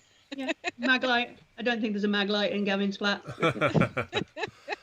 Have we used our 2 questions already? I think you've only used one. Okay. Is it worth asking if there was anyone else that we could go and talk to? I don't know if that would be. Ooh. Right. Yeah. So could anybody else tell you about this? And she says, well, no, Dennis and Rhoda are dead, dear. But I left all my notes. They let me keep them after. And they're back at the home. Oh, but it's all closed down. That's all right. He's got a tool. He is a tool. Yeah. And Sybil probably sniggers. Significant bulge underneath his coat, and he's going, "Oh yeah." Do we know? Let's go and get a note and see what this is. Must admit, I'm a bit curious. But I can't leave her. Just make 3 cups of tea and put them next to each other. Should be fine. Can you not tie it to the radiator? Can I try calling my parents and seeing if they're coming or? Don't do that. Okay, so where would your parents normally be? Where are they? Usually at home. I don't know why she came here instead of going to their house, but they'd usually be at their house. All right, so you ring and eventually, they must 15 phone calls. And is it your mum or your dad who picks up? Who's the one who answers? Yeah. And she's she probably goes something like 347 Loopsville or whatever it is. You know how you answer the phone. And how is she just bored? Is she just a bored housewife? Is she like Francis's mum, a bit hungover? Is she a bit posh like Chris's mum? What is there? She's just sort of a bit worn down by life, I think, and just right. It's just a bit fed up. And yeah. So it sounds a bit bored and robotic in the answer. Yeah. Kind of thing. Yeah, and because usually they don't really get many calls. They've not got much of a social life or anything. It's usually a sales call or something or Aunt Sybil's fallen over again in the home or something like that. It's those kinds of calls. Yeah. Ones that they don't really want to take, but because the phone went on for so long, they had to just pick up. So it's Mum, it's Ryan. When are you coming here? Oh, I was just waiting for your dad to come back with the car, and then we were going to come down and pick up Sybil. Well, when's that? Just after lunch. That's not long now. No, it's actually not that long after you've sort of watched the video for a bit and had entertaining murder stories from Aunt Sybil. All right. Where's this retirement home at? Where is it, in the same town? Yeah, it's in the same town. It's on the other side of town. I think Chris would probably know. There was a lot of vandalism around the area recently. Which is why, Chris is like, it wasn't me. And they've had to close. All the residents have left, had to leave while they do a little bit of repairs and restoration there. This is probably why Sybil's had to come around to see. What the hell did you do, Chris? No, nothing can be proven. So I'm not convinced by their just after lunch answer anyway. They just, I can't imagine that's trustworthy. I'm going to take the phone out of Ryan's hand. Just like yoink. And I'm going to hang it up. Oh. And I'm going to say, I'm going to move him gently to one side. I'm going to pick the phone up, and I'm going to phone home. Oh, okay. And I want to speak to Alfred, our butler. Yeah. Who also doubles as our chauffeur. Yes. And I'm going to say, Alfred, it's Crispin. Good morning, Crispin. We all snigger when he says Crispin. I need a little bit of a favour, if that's okay. It's no trouble again, Alfred. It's nothing to tell my parents. It's nothing to worry about. I just need a lift. I need a lift from one side of the town to the other. It's going to be a drop-off. It's going to be a drop-off at Ryan's house, my friend Ryan's house. Could you bring the roller out, please? Yes, very good. I will be there shortly, sir. So I'm going to give him an address because he hasn't asked, which is weird. So he doesn't know. He already knows. He already knows where you're going. He knows exactly what you're up to. So at some point within the next sort of half hour, a very old-fashioned sort of grey sky, sort of cloud grey silver cloud draws up outside, and it's all the more noticeable because it's like an old-fashioned wheeled car. It's not a fancy hover car, or it's an old-fashioned car, and it pulls up. It's driven by this sort of quite spare, angular, elderly gentleman, sort of white hair, quite sort of respectful. And I look at the guys and I say, if you ever mention this at all, ever, to anyone, there's going to be real trouble. And I say, get the old bat, let's go. Okay. So we gather everyone together. Auntie Sybil mistakes your butler for a warden and apologises and hands him a spoon. He says, I just found it on the floor, warden. And has she sharpened it? Yeah, chunks him. I just found it on the floor. I should hand it in. To which your butler just looks at it like, what? And hands it back to Ryan, kind of thing. She gets in the car. We all drive to Ryan's home. What's it like there? Is it, is it a show home? Is it really nice because that's all your mum does? She just potters around in a daze, cleaning things. Yeah, it's not the nicest thing you ever can see. It's like a the garden is pretty rough out the front. It's like overgrown. It's got like a broken swing from when I was much younger. And the door's just open. My dad's still not there, despite it now being when he should have been there. The house is clean, but pretty, everything is a bit old. Threadbare, well used. Yeah, okay. Probably inherited from my grandma or whatever, and we've still got it. And... Yeah, okay, cool. So Sybil is waving at your mum as she's coming. You can see your mum is a bit like, oh, kind of thing. And she sort of heads in, and she's like, don't worry, we've got jammy dodgers, and she sort of shuffles Auntie Sybil in, and heads into the house, and she's like, are you staying out with your, and she just sort of gestures at the fancy car and everything. Do you want a packed lunch? So at this point, Chris is now slumped so far down in the front seat. He's got his collar right up over his ears almost, and you can hear him muttering to himself, let's go, let's just go. Yeah, so I pretend I've not even heard and just sort of run back to the car. Shut the door and get in. And yeah.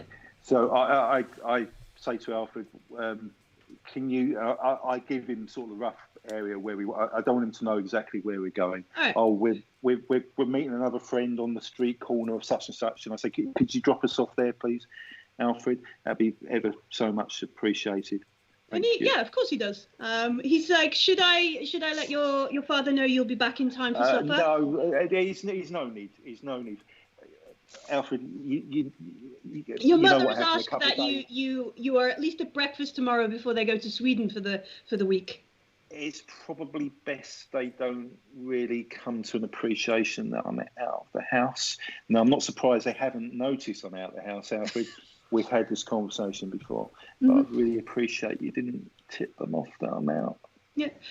So he opens the glove compartment, and in there is like a very fancy-looking Tupperware tub full of food, like sandwiches and stuff, as he's trying to look after you, even though you know it's not cool. It's in like, he's got like this tub, and he says, should you and your friends need something to eat, sir? So Chris looks down at this Tupperware tub in his lap as he's sitting there in the car. The car's come to a stop now. And he looks sideways at Alfred. And anyone who is looking very carefully at Chris sees a little smile on his face. But also, bizarrely, a little tear is formed at the edge of his eye. Yeah. And he sees roughly, stop fussing Alfred. And he gets out the car and sort of slams it behind him. And it sort of makes a big fuss of getting out of the car noisily in the strop. And as the other kids are sort of wandering away from the car, he sort of leans back in and says very quietly, "Thank you." And he nods. Did you at least bring the sandwiches? I did, yeah. In one of the pockets. I grab a sandwich and just like empty any salad out of it, just like throw it back in the car. It's a cucumber sandwich, that's all he does. Yeah, just eat the bread. And I saunter up to the rest of you as the car drives off. Well, how old fuss pot he is. Really should put him out to pasture. I don't know why my family keeps him on. He's such an annoying, sort of wandering off muttering just to himself. A tirade of fake abuse at him. Yeah, and I'll say, it's really annoying, isn't it? And catch your eye and give you a wink. Because we know you're a softie. Yeah. So we're a couple of streets away from where we know this this old people's home is that Sybil normally spends her time at. You can see probably from the end there's a couple of like big white vans, one with like a set of ladders on, like kind of parked in it. Like there's grown-ups there doing some sort of renovation kind of thing. There's probably one of them is like such and such painters and decorators kind of thing. You can hear the Radio 1 or whatever it is they're playing with some terrible music going on. So I may or may not know the way into this place. I'm not prepared to divulge that one way or the other. So is there a way of actually making our way into the building without drawing the attention of these individuals? Yeah, it's called a sneak roll, which is body sneak. And what we'll do, because we're all trying to go together. Are we all trying to go together? Yeah. Yeah, I think so. So the person with the lowest body sneak is going to make the roll. Who is that? I'm 3. I've got 8. All right, it's not you. Body sneak. I've got 1 for body and nothing for sneak. So it would be Amy. Amy, Damn trying to get Amy to get in there quietly without the grown-ups. Has she got high heels on? Is that why she's making a lot of noise? No, she's got kicks on. She's just got no soul on the and she's just shuffling. No soul. No soul.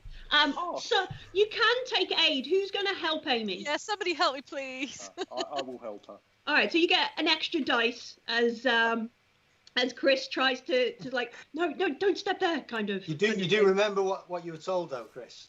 The person helping takes the consequences, and you just help somebody with 1 dice. If I give a dice, does it mean I lose a dice? No, Is that the way it works? You don't roll. I take an extra one. You don't roll. Just Amy's going to do the roll. I've picked up a really goth-looking black one just for you. Nice. Okay. That's your help. A 1 and a 2. Oh. Okay.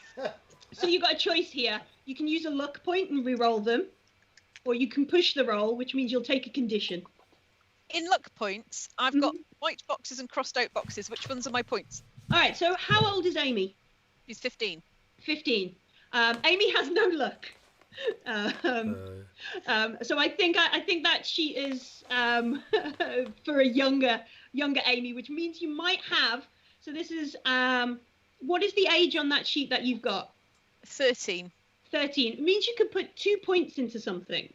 When you get older, you get more skilled at things, but you have less luck. So you could maybe put 2 points into sneak. So it would be yeah. Spoiler. Well, I could put. Do I have to put them into the like sneak, force, and move, or could I put them into body? You could put them in body, yeah. Because then that would take it up from 1 to 3. Okay. And that would be better, wouldn't it? Yeah. So before we think about pushing rolls or doing anything like that, roll 2 more dice. See if we get at least 1 success on them. Nope. Nope. Right, now we need to think about whether we're going to push the roll and take a condition, or you're just going to like fail forward, so to speak. I am. I don't know. Fail forward could be good, couldn't it? Yeah, let's fail forward. Why not? All right. So we were sneaking around, and we were maybe trying to get into the day room, like where the old people do the granny activities or whatever it is old people do. Who knows? Eat biscuits.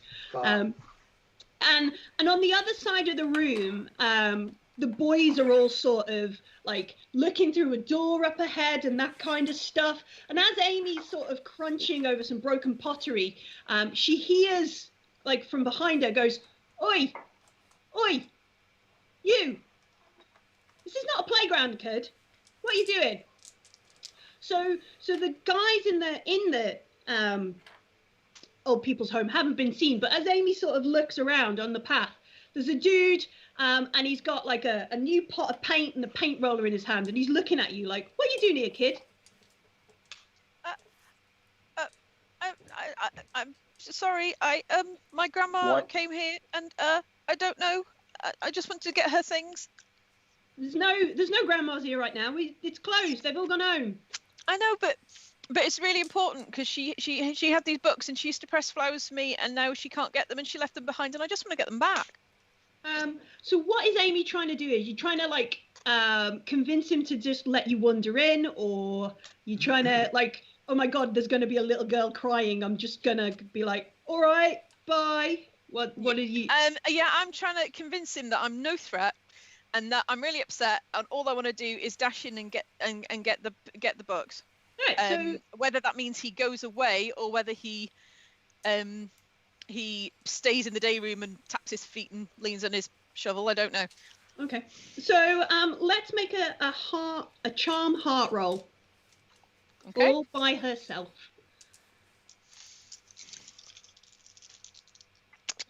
Yes, 2. Yes, 2 successes. All right, cool. So he does get that sort of frightened rabbit look of, oh gosh, a little girl is about to start crying.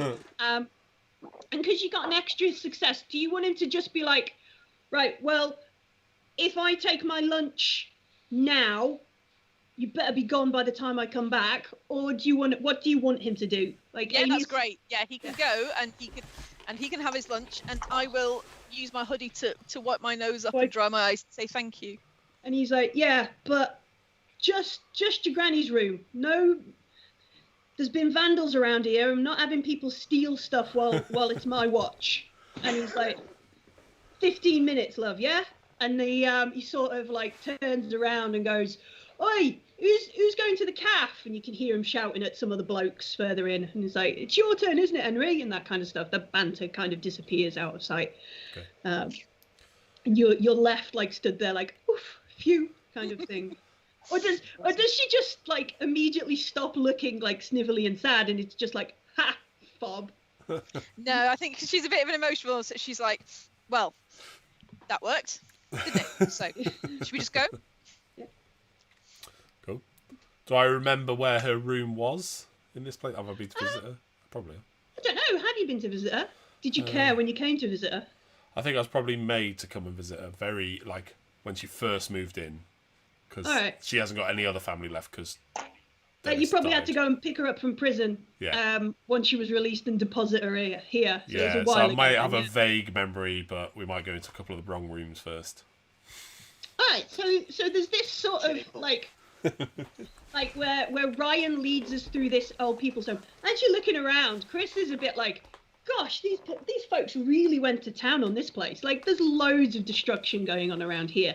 Loads of stuff is broken and bashed and bits and broken everywhere. And you move through, you look in a couple of the rooms, you get to the room that you remember to be Auntie Sybil's, and you look around, and it is fairly trashed, except for this like big wooden sort of box, and it's about maybe just over A4 size, and it's about a foot high. And this thing, like, you can see all around the room bits of stuff like duvet exploded and all that kind of stuff, but this wooden box looks fine, like it's not moved.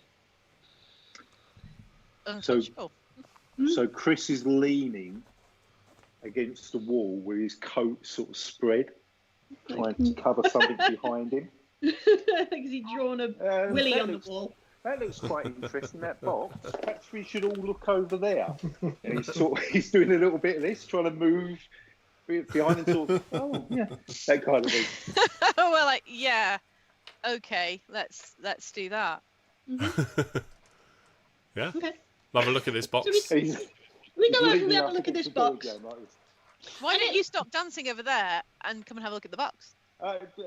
You look like you've got it. I'm looking. I'm the lookout. And he's looking. We promise we won't covering up. We won't notice what you're trying to hide. Yeah.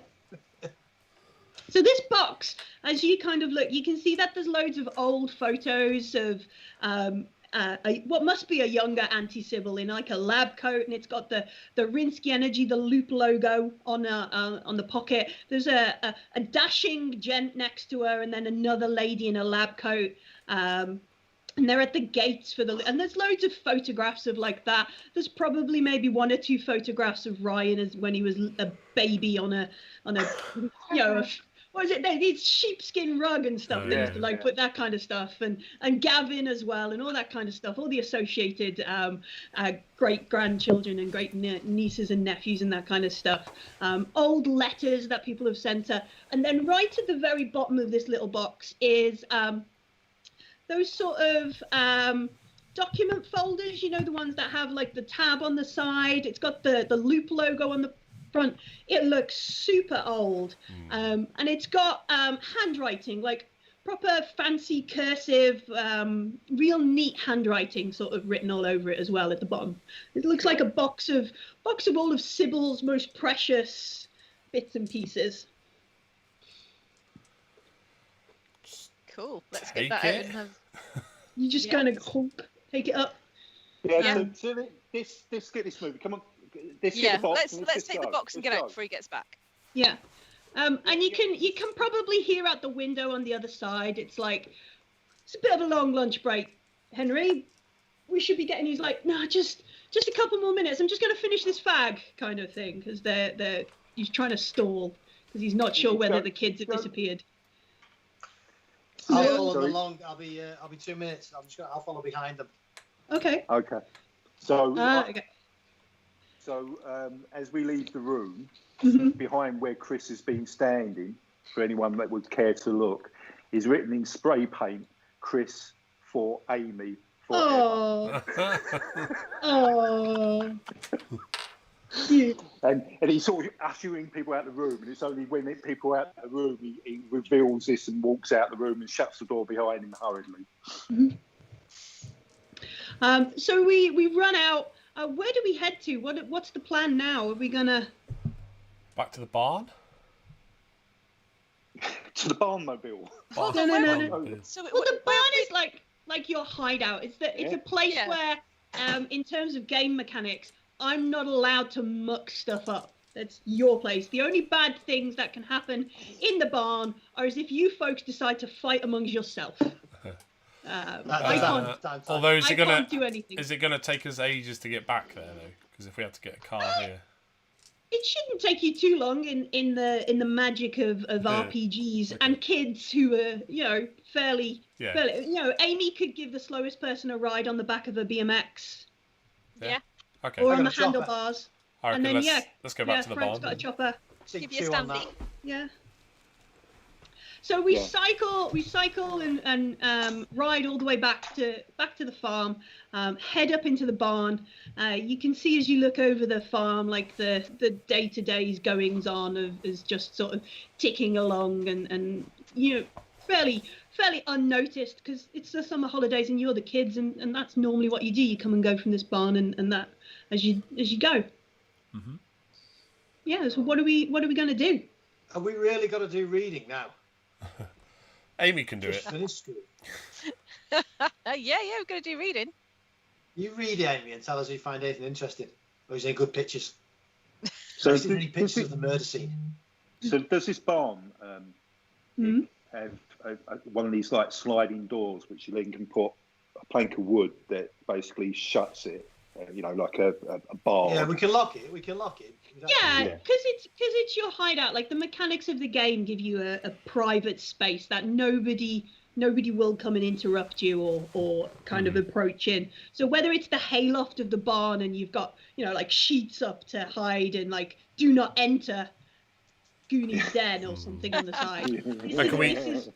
On our way in, can we see if that the firewalker's still there, or was that? Yeah, so you look out and you've got much better eyesight than I do because you're kids. You look out and you can see the sort of yellow and white metal shell out there. Okay. Still there. Still sort of clunking. Okay.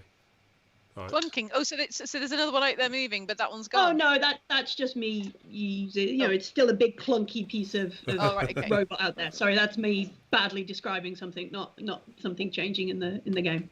All right. Okay. So what's in the box? Right. Yeah, let's open this folder and have a look at it. All right, so we open all this stuff out. Like we said, does Ryan try and like put the baby photos outside? Yeah. Is this you having a bath in a washing up box? So no, not me. Immediately into the fire like that. Oops, kind of thing. I remember from PE that it is still that small. So it's still bigger than yours, Crispin. So we go through this box. There are letters that she's been sent by various family members while she was in prison that she seems to have a thing. And you can see that they've got like the local women's prison stamp on them and that kind of stuff. There's a certificate of good behaviour to show to the parole board and that kind of stuff.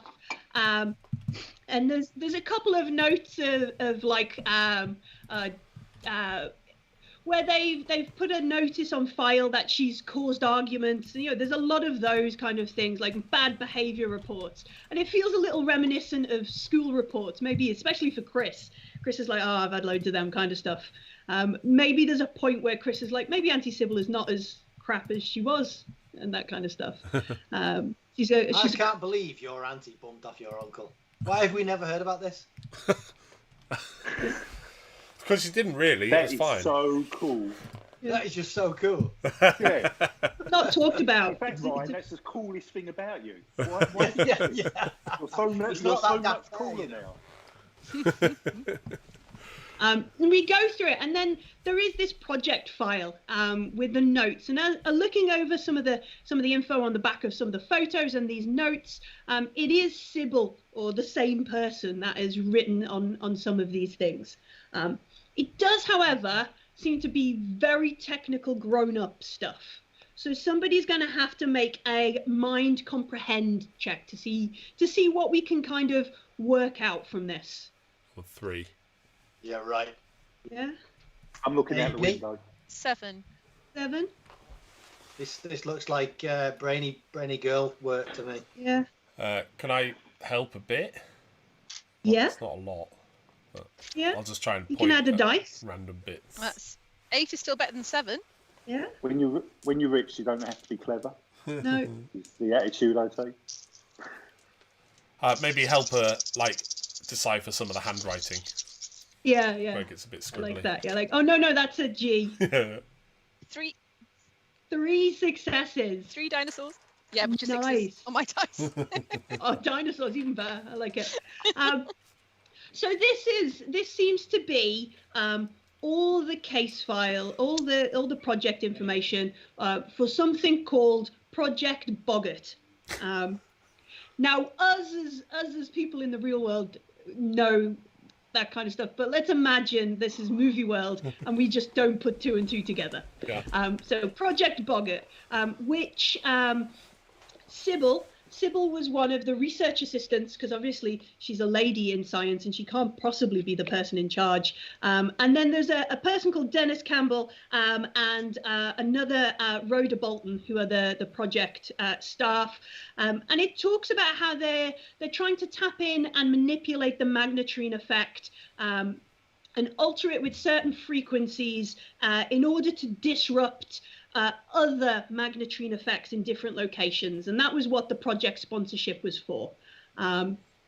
It ended, there's a project termination sheet after it was assumed on a late night test that went wrong because of Sybil's poor lab skills or something, led to an explosion in the lab, resulting in 2 deaths. And project funding was terminated, and criminal prosecution went ahead against Sybil. So we got 3 successes. What 3 things would you like to know a little bit more? Ooh. Are there any pictures in there? There are pictures. Yeah, there are pictures of like Sybil and this handsome man and this other lady in lab coats kind of there. There is a picture of the lab with like weird oscilloscope cool things, which Amy's probably like, oh great, I've seen one of them in the school science department, that kind of stuff.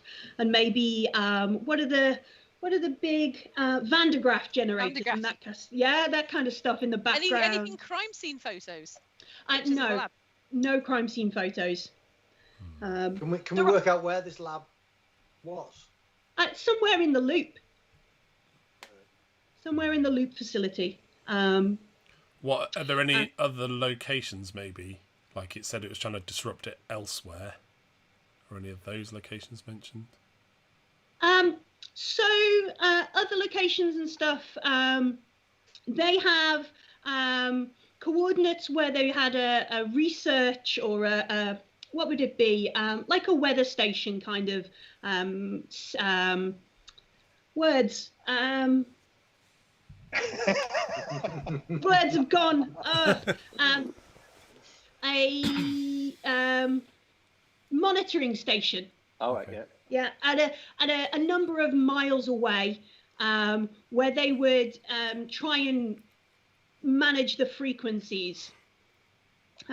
Actually, it's not so far from here. It's one of you probably know it as one of the research, the weather stations, the data collection points on the other side of that forest, not far from the farm. Francis, seems around about there. Yep. Okay. So that I know was, that place. Right. yeah, one. So if we've got a little stamp that says clue on it, we'll go chum. Let's go check it out. Well, is there anything else? Is that You've got 2 more questions. questions. You can try and get through this. Francis is a man of action. Think of a question, Francis. I would like to know if there is anything in her rambling writing that describes what she says has been stalking her or following her. Whether it's any descriptive. Oh, in the letters. Yeah. Okay. Yeah. So, writing. Is she making notes? Yeah. So there's some notes and things in here. And she calls it the boggart. And she says she's heard it laughing, or maybe it's screaming. She's not sure. She thinks it needs to get home, and it won't leave her alone. She blames it for starting that fight with I don't know, Big Red in prison. She blames it for trashing Uncle Kevin's car. She never keyed it. It wasn't her. The boggart did it. She blames it. She thinks it's getting quite agitated that she's been in the home for a while, and she blames it for that. That's one of the last letters. But yeah, as you sort of leaf through all this stuff, all this bad, like, naughty behavior that Auntie Sybil is supposed to have been, like, especially the throwing stuff about and things, she says it's the boggart. So and she specifically mentions the red eyes, does she? Yeah, she says she's seen it in the reflection of the windows and that kind of stuff.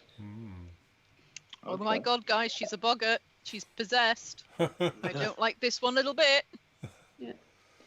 One question left. What else do we want to try and work out? Any other names, maybe? I don't know. Other people's, because we've got the 3 names, haven't we? But the 2 of them are dead and one's Auntie Sybil. Just whether there might be a supervisor's name or I don't know. No, the only names mentioned in this project file are Rhonda, Dennis, and Sybil. They were the only people working on the project. So she mentions that it's all emotive, it's all feeling. It's not words that she's recording that she's hearing this boggart say to her. It's just the feeling she's getting from it. Yeah, emotions. Like kind of tagging on to the end of the last question, she thinks, so it's been around for about 20, 25 years since this accident, and she thinks it's getting more and more upset, like the longer from that point in time. And wherever she's gone, it's kind of followed her around. So it's quite clear to me, Ryan, that we need to kill your aunt. Yeah. It's not Tales from the Loop, that one.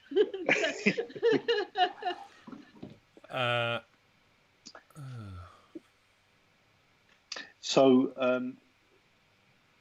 I presume just taking that on to the end of that sort of descriptive bit, there's no sort of inner notes, any sketches or pictures that she's drawn? No, she doesn't seem. A couple of frequencies that she thinks are either in harmony or directly opposite to the boggart, that she suspects might either dissipate or kill it. She doesn't know. She's been in prison she's been in prison for a while. She's not had access to any tech or any equipment that she could do any more experiments with. So not for the first time in my life, it seems to me that the answer to this is to go and twiddle some knots. Maybe. Yeah. Can you, somebody, that looks like it might be important. Somebody make a note of that frequency crap. Yeah. Yeah. Let's get out of here. That's right then. Frequency good, frequency bad. Mm-hmm. Yeah. Is there, again, we've got one more question. Anyone think of any good information that we haven't shifted out of this yet? Is this there's no unusual things that look to me with my mechanical mind, things that are out of place, like something that could be that's been taken off of a piece of machinery, or something that needs to be inserted somewhere, or make a tech calculate roll. Let's see if you not got that. 2 is good. Do you want me to help? With my mechanical mindset, I'm shit at mechanics. I'll help you. Amy will help you, so you can have an extra die. Hence my frustration and violence against the world. So, Amy, I'd love you to help me, Amy. I'm thinking, but I say to you, if you want. Yeah, go on. Have a die. Have a Diphilosauurus. So I've got 3. 3? Yep. Come on, baby. No. Oh, okay. Well, no, you're looking over. There are some pictures and stuff in there. Maybe Amy pointing over and mentioning these things is a little bit distracting for you. Do you want to push the roll? How old is Chris? Well, I've got, for some reason, the sheet. I'm going to blame you here, Millie, because you've given me a sheet with 4 X's on it. So I'm assuming that may or may not be right. I'm actually 14. Yes. So you will have 1 luck point. I'm gonna push my luck with Amy. Yeah, so you can push your luck while Amy is helping and roll again for no detrimental effects. Okay, here we go. Take this time. Yeah, we have. You got 2? A 1-6. And lots of dice on the floor. So we make a success. So it doesn't. There's no bits of machinery and stuff in here. But it looks like at some point when Auntie Sybil has been slightly more lucid, she's been sketching at bits and pieces that she thinks she could put together to create the right frequencies. Almost maybe like a little blueprint. And as you look at bits of it, you think back to parts of the Firewalker that you saw, and you think, oh, maybe that looks a little bit. We could take bits of that, and then you look over at Ryan and you think, oh, he's not going to like it but we're going to need to use his ghetto blast, his cassette player, and maybe if we get So you look it over and you're like, no guys, look, these bits and pieces, we could make Auntie Sybil's stuff. Like, she mustn't know about cool tech because she's old, and we could, or you could, Chris could do it because he's cool. I can hear the 18 music playing. I know what I'm talking about, guys. Trust me on this. Ryan, bring your cassette. Don't bring your music. bring your cassette player. I sort of grabbed this piece of paper. I'm getting quite agitated and excited. Mm-hmm. Guys, we've got to get back to the Walker. There's bits and pieces there, and then I've got it. I feel like my head's exploding with all of these ideas going around, and I'm pacing up and down, and I want to get out of there as quickly as possible. All right. Go on then. All right, so it kind of feels like we're getting to that last part of the TV show where we hatch a plan and we do the big epic bit at the end. And this in Tales from the Loop is called Extended Trouble. So we need to make a plan, what we're going to do, who's going to do what, and everybody's going to get one roll. And the number of successes that we get on that one roll each determines the outcome of what happens. Right, so I can tell you now that I am so infused by the ideas that are going on in my head, but I'm secretly starting to admit to myself I'm not particularly good with tinkering around with things. So I'm going to take a lead here. I'm going to use heart and lead and basically expand to the rest of the crew my ideas that are floating around in my head. I'm an ideas man. That's what I really am. And I've just looked at my sheet here and realised that's what I should be concentrating on. So, yeah, you're the troublemaker. You get everybody else in trouble. That's what that bit does. I'm going to be effectively barking orders at them. All right, so you've got the plan. What are we as players thinking the plan is going to be? So Chris is going to be what are we trying to do to save the day, save Aunt Sybil, maybe destroy or set free the boggart entity? What have we worked out? What's going to happen? So it sounds like we need to put this thing together. This thing that using my Walkman, but I've made him promise that if it's unrepairable, Alfred's going to buy my brother a new one because it's not mine. Oh, no problem. No. Yeah. Okay. Or I'll steal one. So somebody's going to build the contraption. Yeah, and then it sounds like we need to get to this aerial thing on the other side of the woods that Francis knows where it is. Yeah. And do something with that. All right. Yeah. Put the two together. Good plan. Do some frequencies, AM, FM. Someone's going to operate the machine. So somebody's going to build it. Someone's going to operate it. Yeah. Are we going to bring Auntie Sybil to this location, or is she gonna stay there or not? Because it's kind of like Amy's fairly sure it's been focused around her. So maybe does she need to be there? Yeah, get Auntie Sybil. All right. I'll protect her. All right. So that's what Francis is going to do. He's going to protect her. Mm-hmm. But Frank, being around farm machinery, which I presume you are you quite good at mechanics and things like that? Are you the work person? Tend to hit it with a hammer. Oh. Percussive maintenance is what what it's called. So I'm already on the phone to Alfred. All right. Okay. So Alfred? is that what? So is that the plan? We have Chris who's going to arrange and manipulate everybody to get everybody in the right place at the right time. Mm-hmm. Who's going to build the machine? Well, I've got my Tech Tinker program calculate. Okay. They're really high, so. Amy's going to build the machine. When it gets there, Francis is going to protect Aunt Sybil. Yeah. He's going to maybe use that cricket bat or the baseball bat that Chris got earlier. Full force to the face. Going to protect it. And then Ryan is going to operate it. And play air guitar. Yeah. It's going to look metal operating the cassette tape. Yeah? Yeah. All right. So we're all gonna make one roll each. The stakes for this are, what have we got? 4 kids. 12. We need a total of 12 successes. This is a hard thing to do. You can push this roll or use your luck on this roll. And we're gonna. What skill are you using? Chris is going to use lead. Heart and lead. What are you? How many dice are you rolling there? That's 8. 8 dice. All right. Are we doing this in turn? Yeah, let's do it. Normally we'd all roll it together and we'd then sort of reveal as what, but it's a little bit harder online.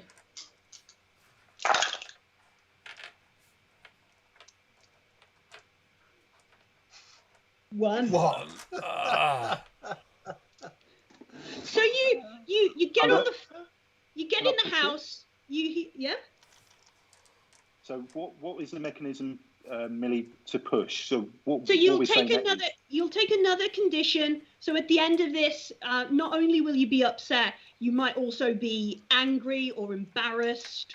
Perhaps that's it. Like, it's so embarrassing that now everybody is going to see Alfred the butler, the fancy car. They're going to actually know that your family is so darn rich.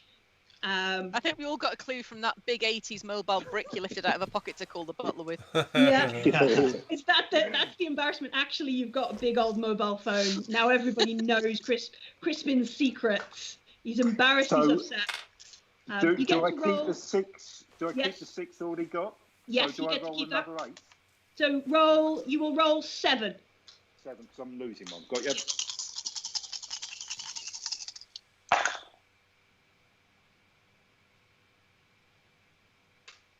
No more. Wow. So you pull out this brick.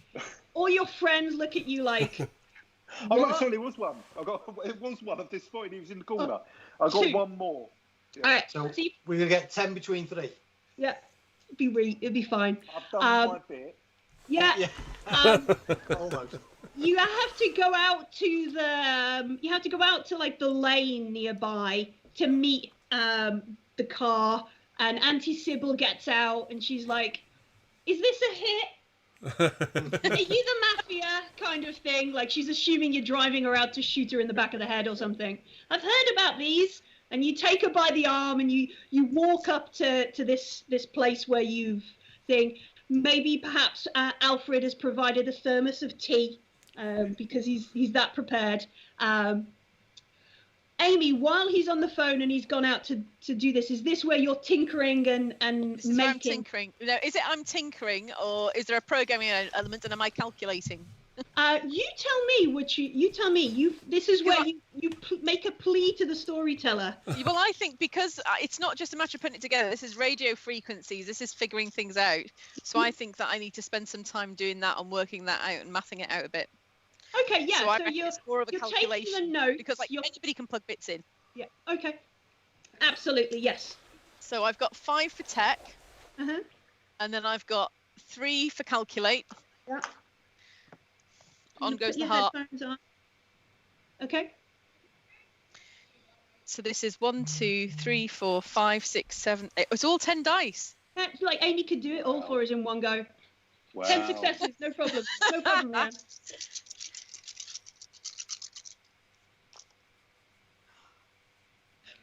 3. Good golf. That's not bad. Yeah, I got excited because I saw bonuses, but 3 out of 10 is not very good, is it? No, 3 is pulling your weight. That is good. Very Well, one of us needs to get 4 though, don't we?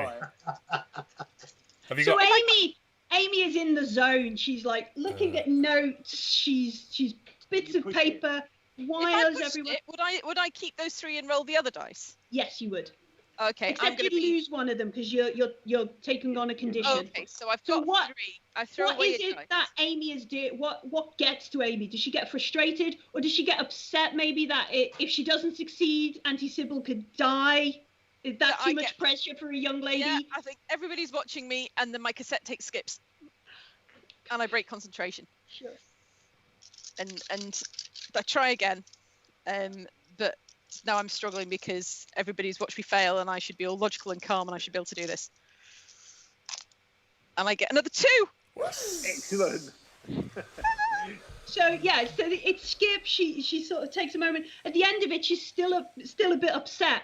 But there's this weird contraption that you've got all around this kind of area. As Chris and Auntie Sybil arrive, Francis there ready with the bat, and Ryan, you begin to sort of twiddle and poke playing it. Do you accidentally play like the cassette tape? But there's some wicked looking speakers you've ripped off some stuff here. This is pretty cool. Yeah.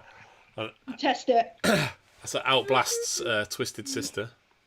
It's my favourite song. We're not going to take it. Yeah. And as you blast that out, you can see like in the shrubbery in the thing, like little mini arcs of lightning coming out, and you can hear and Auntie Sybil is like, oh, it doesn't like that. It doesn't like that at all. And as like static electricity on the back of everybody's arms and neck kind of flares. So what are we going to say is what are we using to operate this system? What are you going to try and convince me is the appropriate skill? So I could maybe try and convince you that it's mind and empathise to see which 2 of the frequencies. So we got Amy to build in like a switch. Mm-hmm.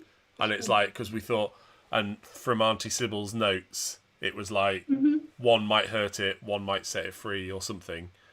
I'm going to switch between the Sorry. You're musical, aren't you? So yeah. you're going to be able to pick up a tune and know what the right frequency is. Yeah, I like it. So you're going to watch Auntie Sybil carefully. Yeah, see what's happening with the lightningy bits and. Yeah, and the rock shot. Yeah, sure. I'm sold. Go for it. Is it dry ice at all? If we get enough successes, maybe. I would also potentially like to convince you that I can use my special item. Yes. What is your special item? It was it's a vinyl record, a vinyl single, but not necessarily use it like.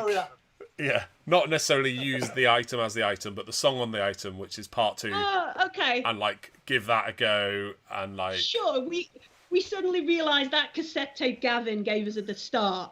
He's copied your favourite single. Yeah. Onto the cassette tape, and you're going to use it that way. Yeah. All right. You're like, oh, I love my brother. Yeah. He's always got my back. Yeah. So I need 8. Start singing it. Which one? 6.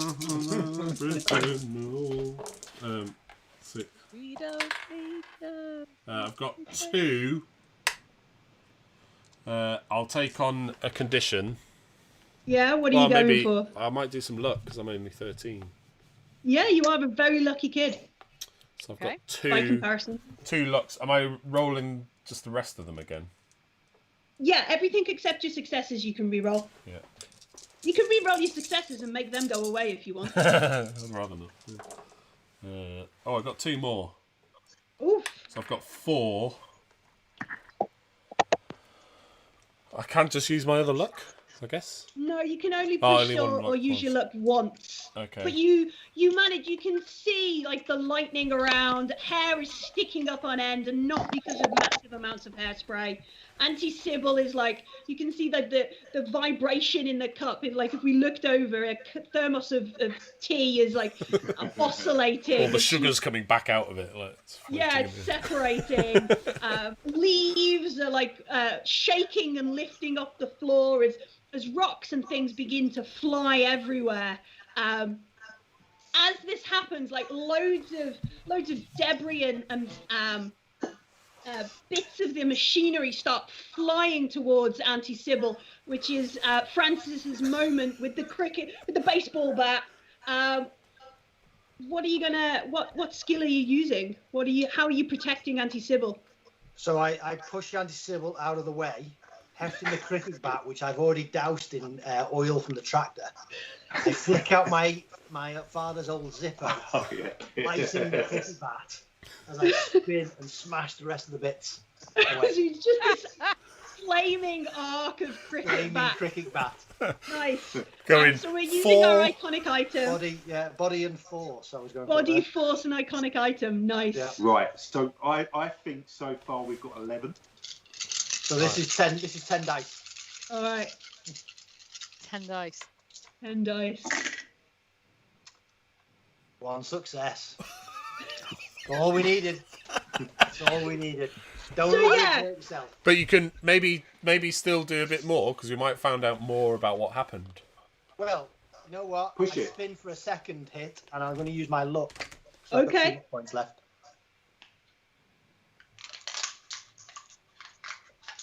Nope. Spin for a second hit. 2 more, so 3 total. Wow. We got 14. Yeah. So Francis does this amazing set of spins. There's flame everywhere. Ryan's like rocking out with this stuff, twiddling dials. Amy's just like, oh my gosh, I hope my everything sticks together. Crispin, I'm just pacing up and down, pointing at things and shouting. Yeah, like this kind of stuff. Auntie Sybil's there with a tea. There's a huge explosion. We feel like this electricity just jolt off us as Ryan hits the high note in the last part of the song. All the food, all the debris, everything drops to the floor, and it all goes quiet. And Auntie Sybil kind of goes, That was entertaining. Did you bring the Jammy Dodgers, Ryan? Damn it! I was just like, I'm still going. You're just like, Well, Chris is trying to convince me to, play some Kajagoogoo. Switch it off. No, for comic purposes, everyone looks round and Chris is once again star-shaped on the ground. With dust rising up. Sort of slightly singing some Wham or something. The final note blew him off his feet. He skids backwards across the floor. So the strange thing about Tales from the Loop is, even though our kids do magical and amazing things, normal life creeps in. And we're fairly certain we've just saved Auntie Sybil from the terrible, strange beast that's been causing mayhem in her life. And indeed, over the next couple of weeks, life around Ryan's family kind of calms down. Maybe a day out with the kids was exactly what she needed. She hasn't been around anybody for a while, and now Auntie Sybil is fine. Everybody sort of goes back to the mundane life that is reality. But you all over the summer's holidays remember that amazing session where Ryan rocked out, Amy built a radio frequency machine, and Crispin had a mobile phone he never told anyone about. But Francis set fire to everything. And we solved the puzzle. But what happens on the end of the credits, somewhere in the woods, we just see that spark of electricity. Just zzz, and it fades to black. That's fantastic, Millie. Well done. Thank you, Millie. Really good. That was really fun. Thank you. Right, so just to finish up, there's 2 things. I need to take this bleeding thing out of my nose because I can't tell you how much it's and oh my god! And how hot's your head? I've got to tell you what, that is. So I've never played that before. So my impressions of that, because what we're doing is we're reviewing role-playing platforms and games. that people may not have necessarily played before. I've never played that before, but I found that incredibly cinematic. Millie, I think your descriptive abilities really brought that to life. That was really good. Thank you. But I just saw it, the whole story sort of map out in conjunction with the art, because the art really grabbed it. So I almost saw it like a comic book. Yeah. So there was a series of frames where, literally like where you're hitting the ground, the puffs of dust, and it literally was almost like a comic book in my mind, and that really grabbed me. I thought that was really sort of the theatre of the mind at its best. You've played it before, haven't you, Mark? You've played this before? I've only GM'd it. Yeah, I've not played as a character. So what do you think of it? You played it. What do you think of it, Mark, as a DM? Do you enjoy it? Do you enjoy the descriptive part of it? So one of the reasons I chose this as to play with our friends was because I've not played many RPGs since I was a kid, and so it was like it's a nice, easy one to get into. The dice rolling is, the tests and everything are pretty straightforward. It's like get a 6 and pass. I think because everyone's been a child before, everyone's been a teenager. Yeah. So in turn, everyone can sort of engage and actually sort of grip onto something from their childhood in terms of how to role play it. Yeah, I think even if you're a bit younger, it's okay if you're kind of actually remembering 90s things. It's not so bad. Or if you're a bit older, like you. All right. Rude. It's all right if you're kind of actually bringing in a bit of 70s or 60s. It's like everyone has probably touched the 80s in some way. So I think it's pretty good. I think as a GM, and what Millie did so well is the randomness. Like, because it is more theatre the right, it is a bit more open, and we're all kind of writing the story a bit together. When we try and do random stuff as a GM, you're like, oh crap, like Can you just stick to the plot, please, guys? I've given you the big red clue stamp, go do that. Don't push it over. It felt easier to stay in it, I think, because it's as much as we, a lot of people love the fantasy settings and things. It's in a world that is completely imaginary. You don't know what you can and can't do. Whereas this is us in the ACs, and we all had an idea of what it was like and roughly what we could do, and we know that there's something a bit unusual about this reality, but it's not so far removed that we can't actually feel like we fit in it in a place.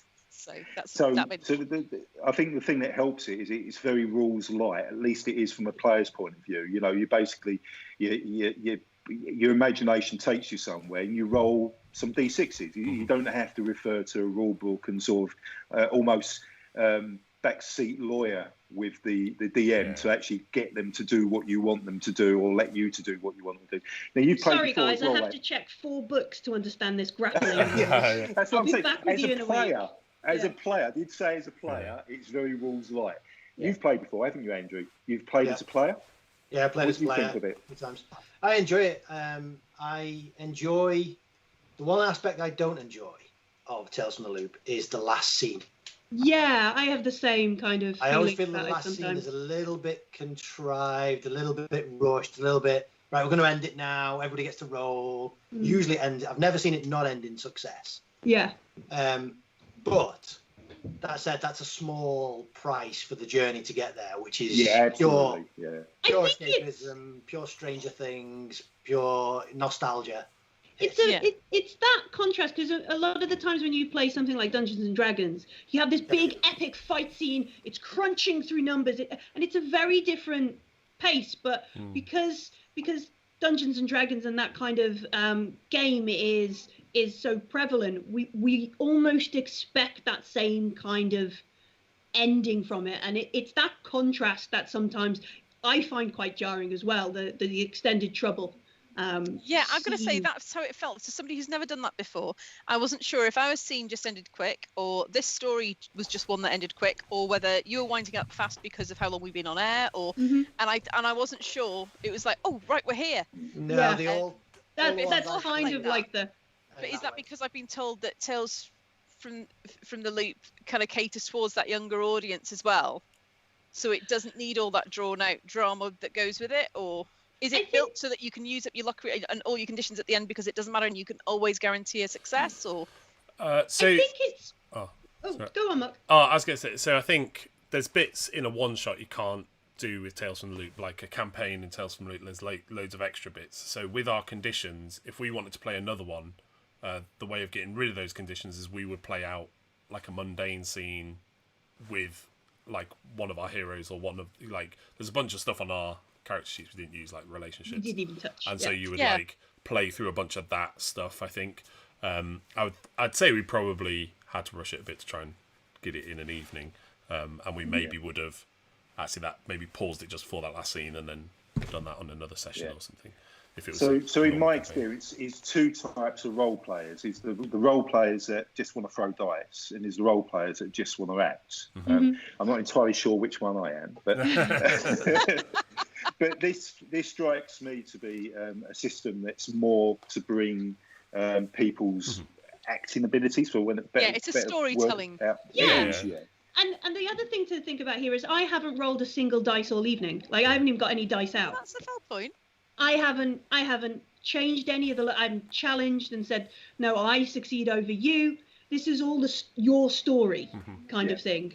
I've got the secrets, but that's it. Yeah, I think it even says that in the book, doesn't it? Where it says like, even if you play stuff wrong, even if you get the rules slightly wrong, don't worry. Like, just keep the story's more important than the dice rolling and the challenges and stuff. It's like just keep the story going. I think it says that in the book. So, just so the people that are watching know, I mean, what sort of price sort of bracket are we talking about? Actually, equipping yourself to do this, Millie? Do you know? What sort of starting? I don't off the top of my head. I know if you're quick and you get over to Drive Through RPG, Tales from the Loop is half price on the PDF right now, so it's about 20 quid or so. It was free not so long ago. Yeah, they did have a free. I think it's about 40 quid if you wanted to get it. Like the RRP is somewhere around £45. I think it's like 35 at the minute. 30, maybe, something like that. Yeah, so it's a nice low entry point for people as well. So and all you need is just six-sided dice. Just go and cannibalise Dice Hospital or something and use that. There is a starter set as well. They've released that as well. And that comes with a mystery. They don't call them adventures; they're mysteries kind of thing. There's 4 in the main book. Yeah, so I'm aware we're going long. We're going 2.5 hours at the moment, guys. And if I don't get this eye out my beard, I'm going to have to shave it like that. I'm going to keep you online for as long as possible. and I'm going away tomorrow. so you know it's not going to come out now. So I'm going to wrap it up now. Millie, fabulous. Thank you, Millie. very much. That was such an enjoyable experience. Thank you, Millie. So just to finish to say that obviously we're going to be doing this, the role-playing stuff, so one-shot stuff. We're going to do it on a regular basis, and we're looking for people to come forward, like Millie has tonight, actually to demo any system that they think needs to be brought to our attention. So if you're interested in doing something like Millie's done tonight so well, I have to repeat again. Mark, take it away with your email address. I did the wrong thing. Okay, we're back. I did the end titles instead. I was so concentrated on pressing the end title. It's alright, we're back on. So the email address is bgtelly, like board game, bgtelly@gmail.com. Okay, so we're more than happy to hear from anybody. Hopefully, Millie, at some point you'll come back and take us through something else, because someone was asking me to run the Aliens RPG, which is a similar system to this, but really fabulous, twisted. We'd love to have you back. You've been fantastic. So now, Mark, the moment you have apparently been waiting for. Is he going to sing Sister Sister? Yes.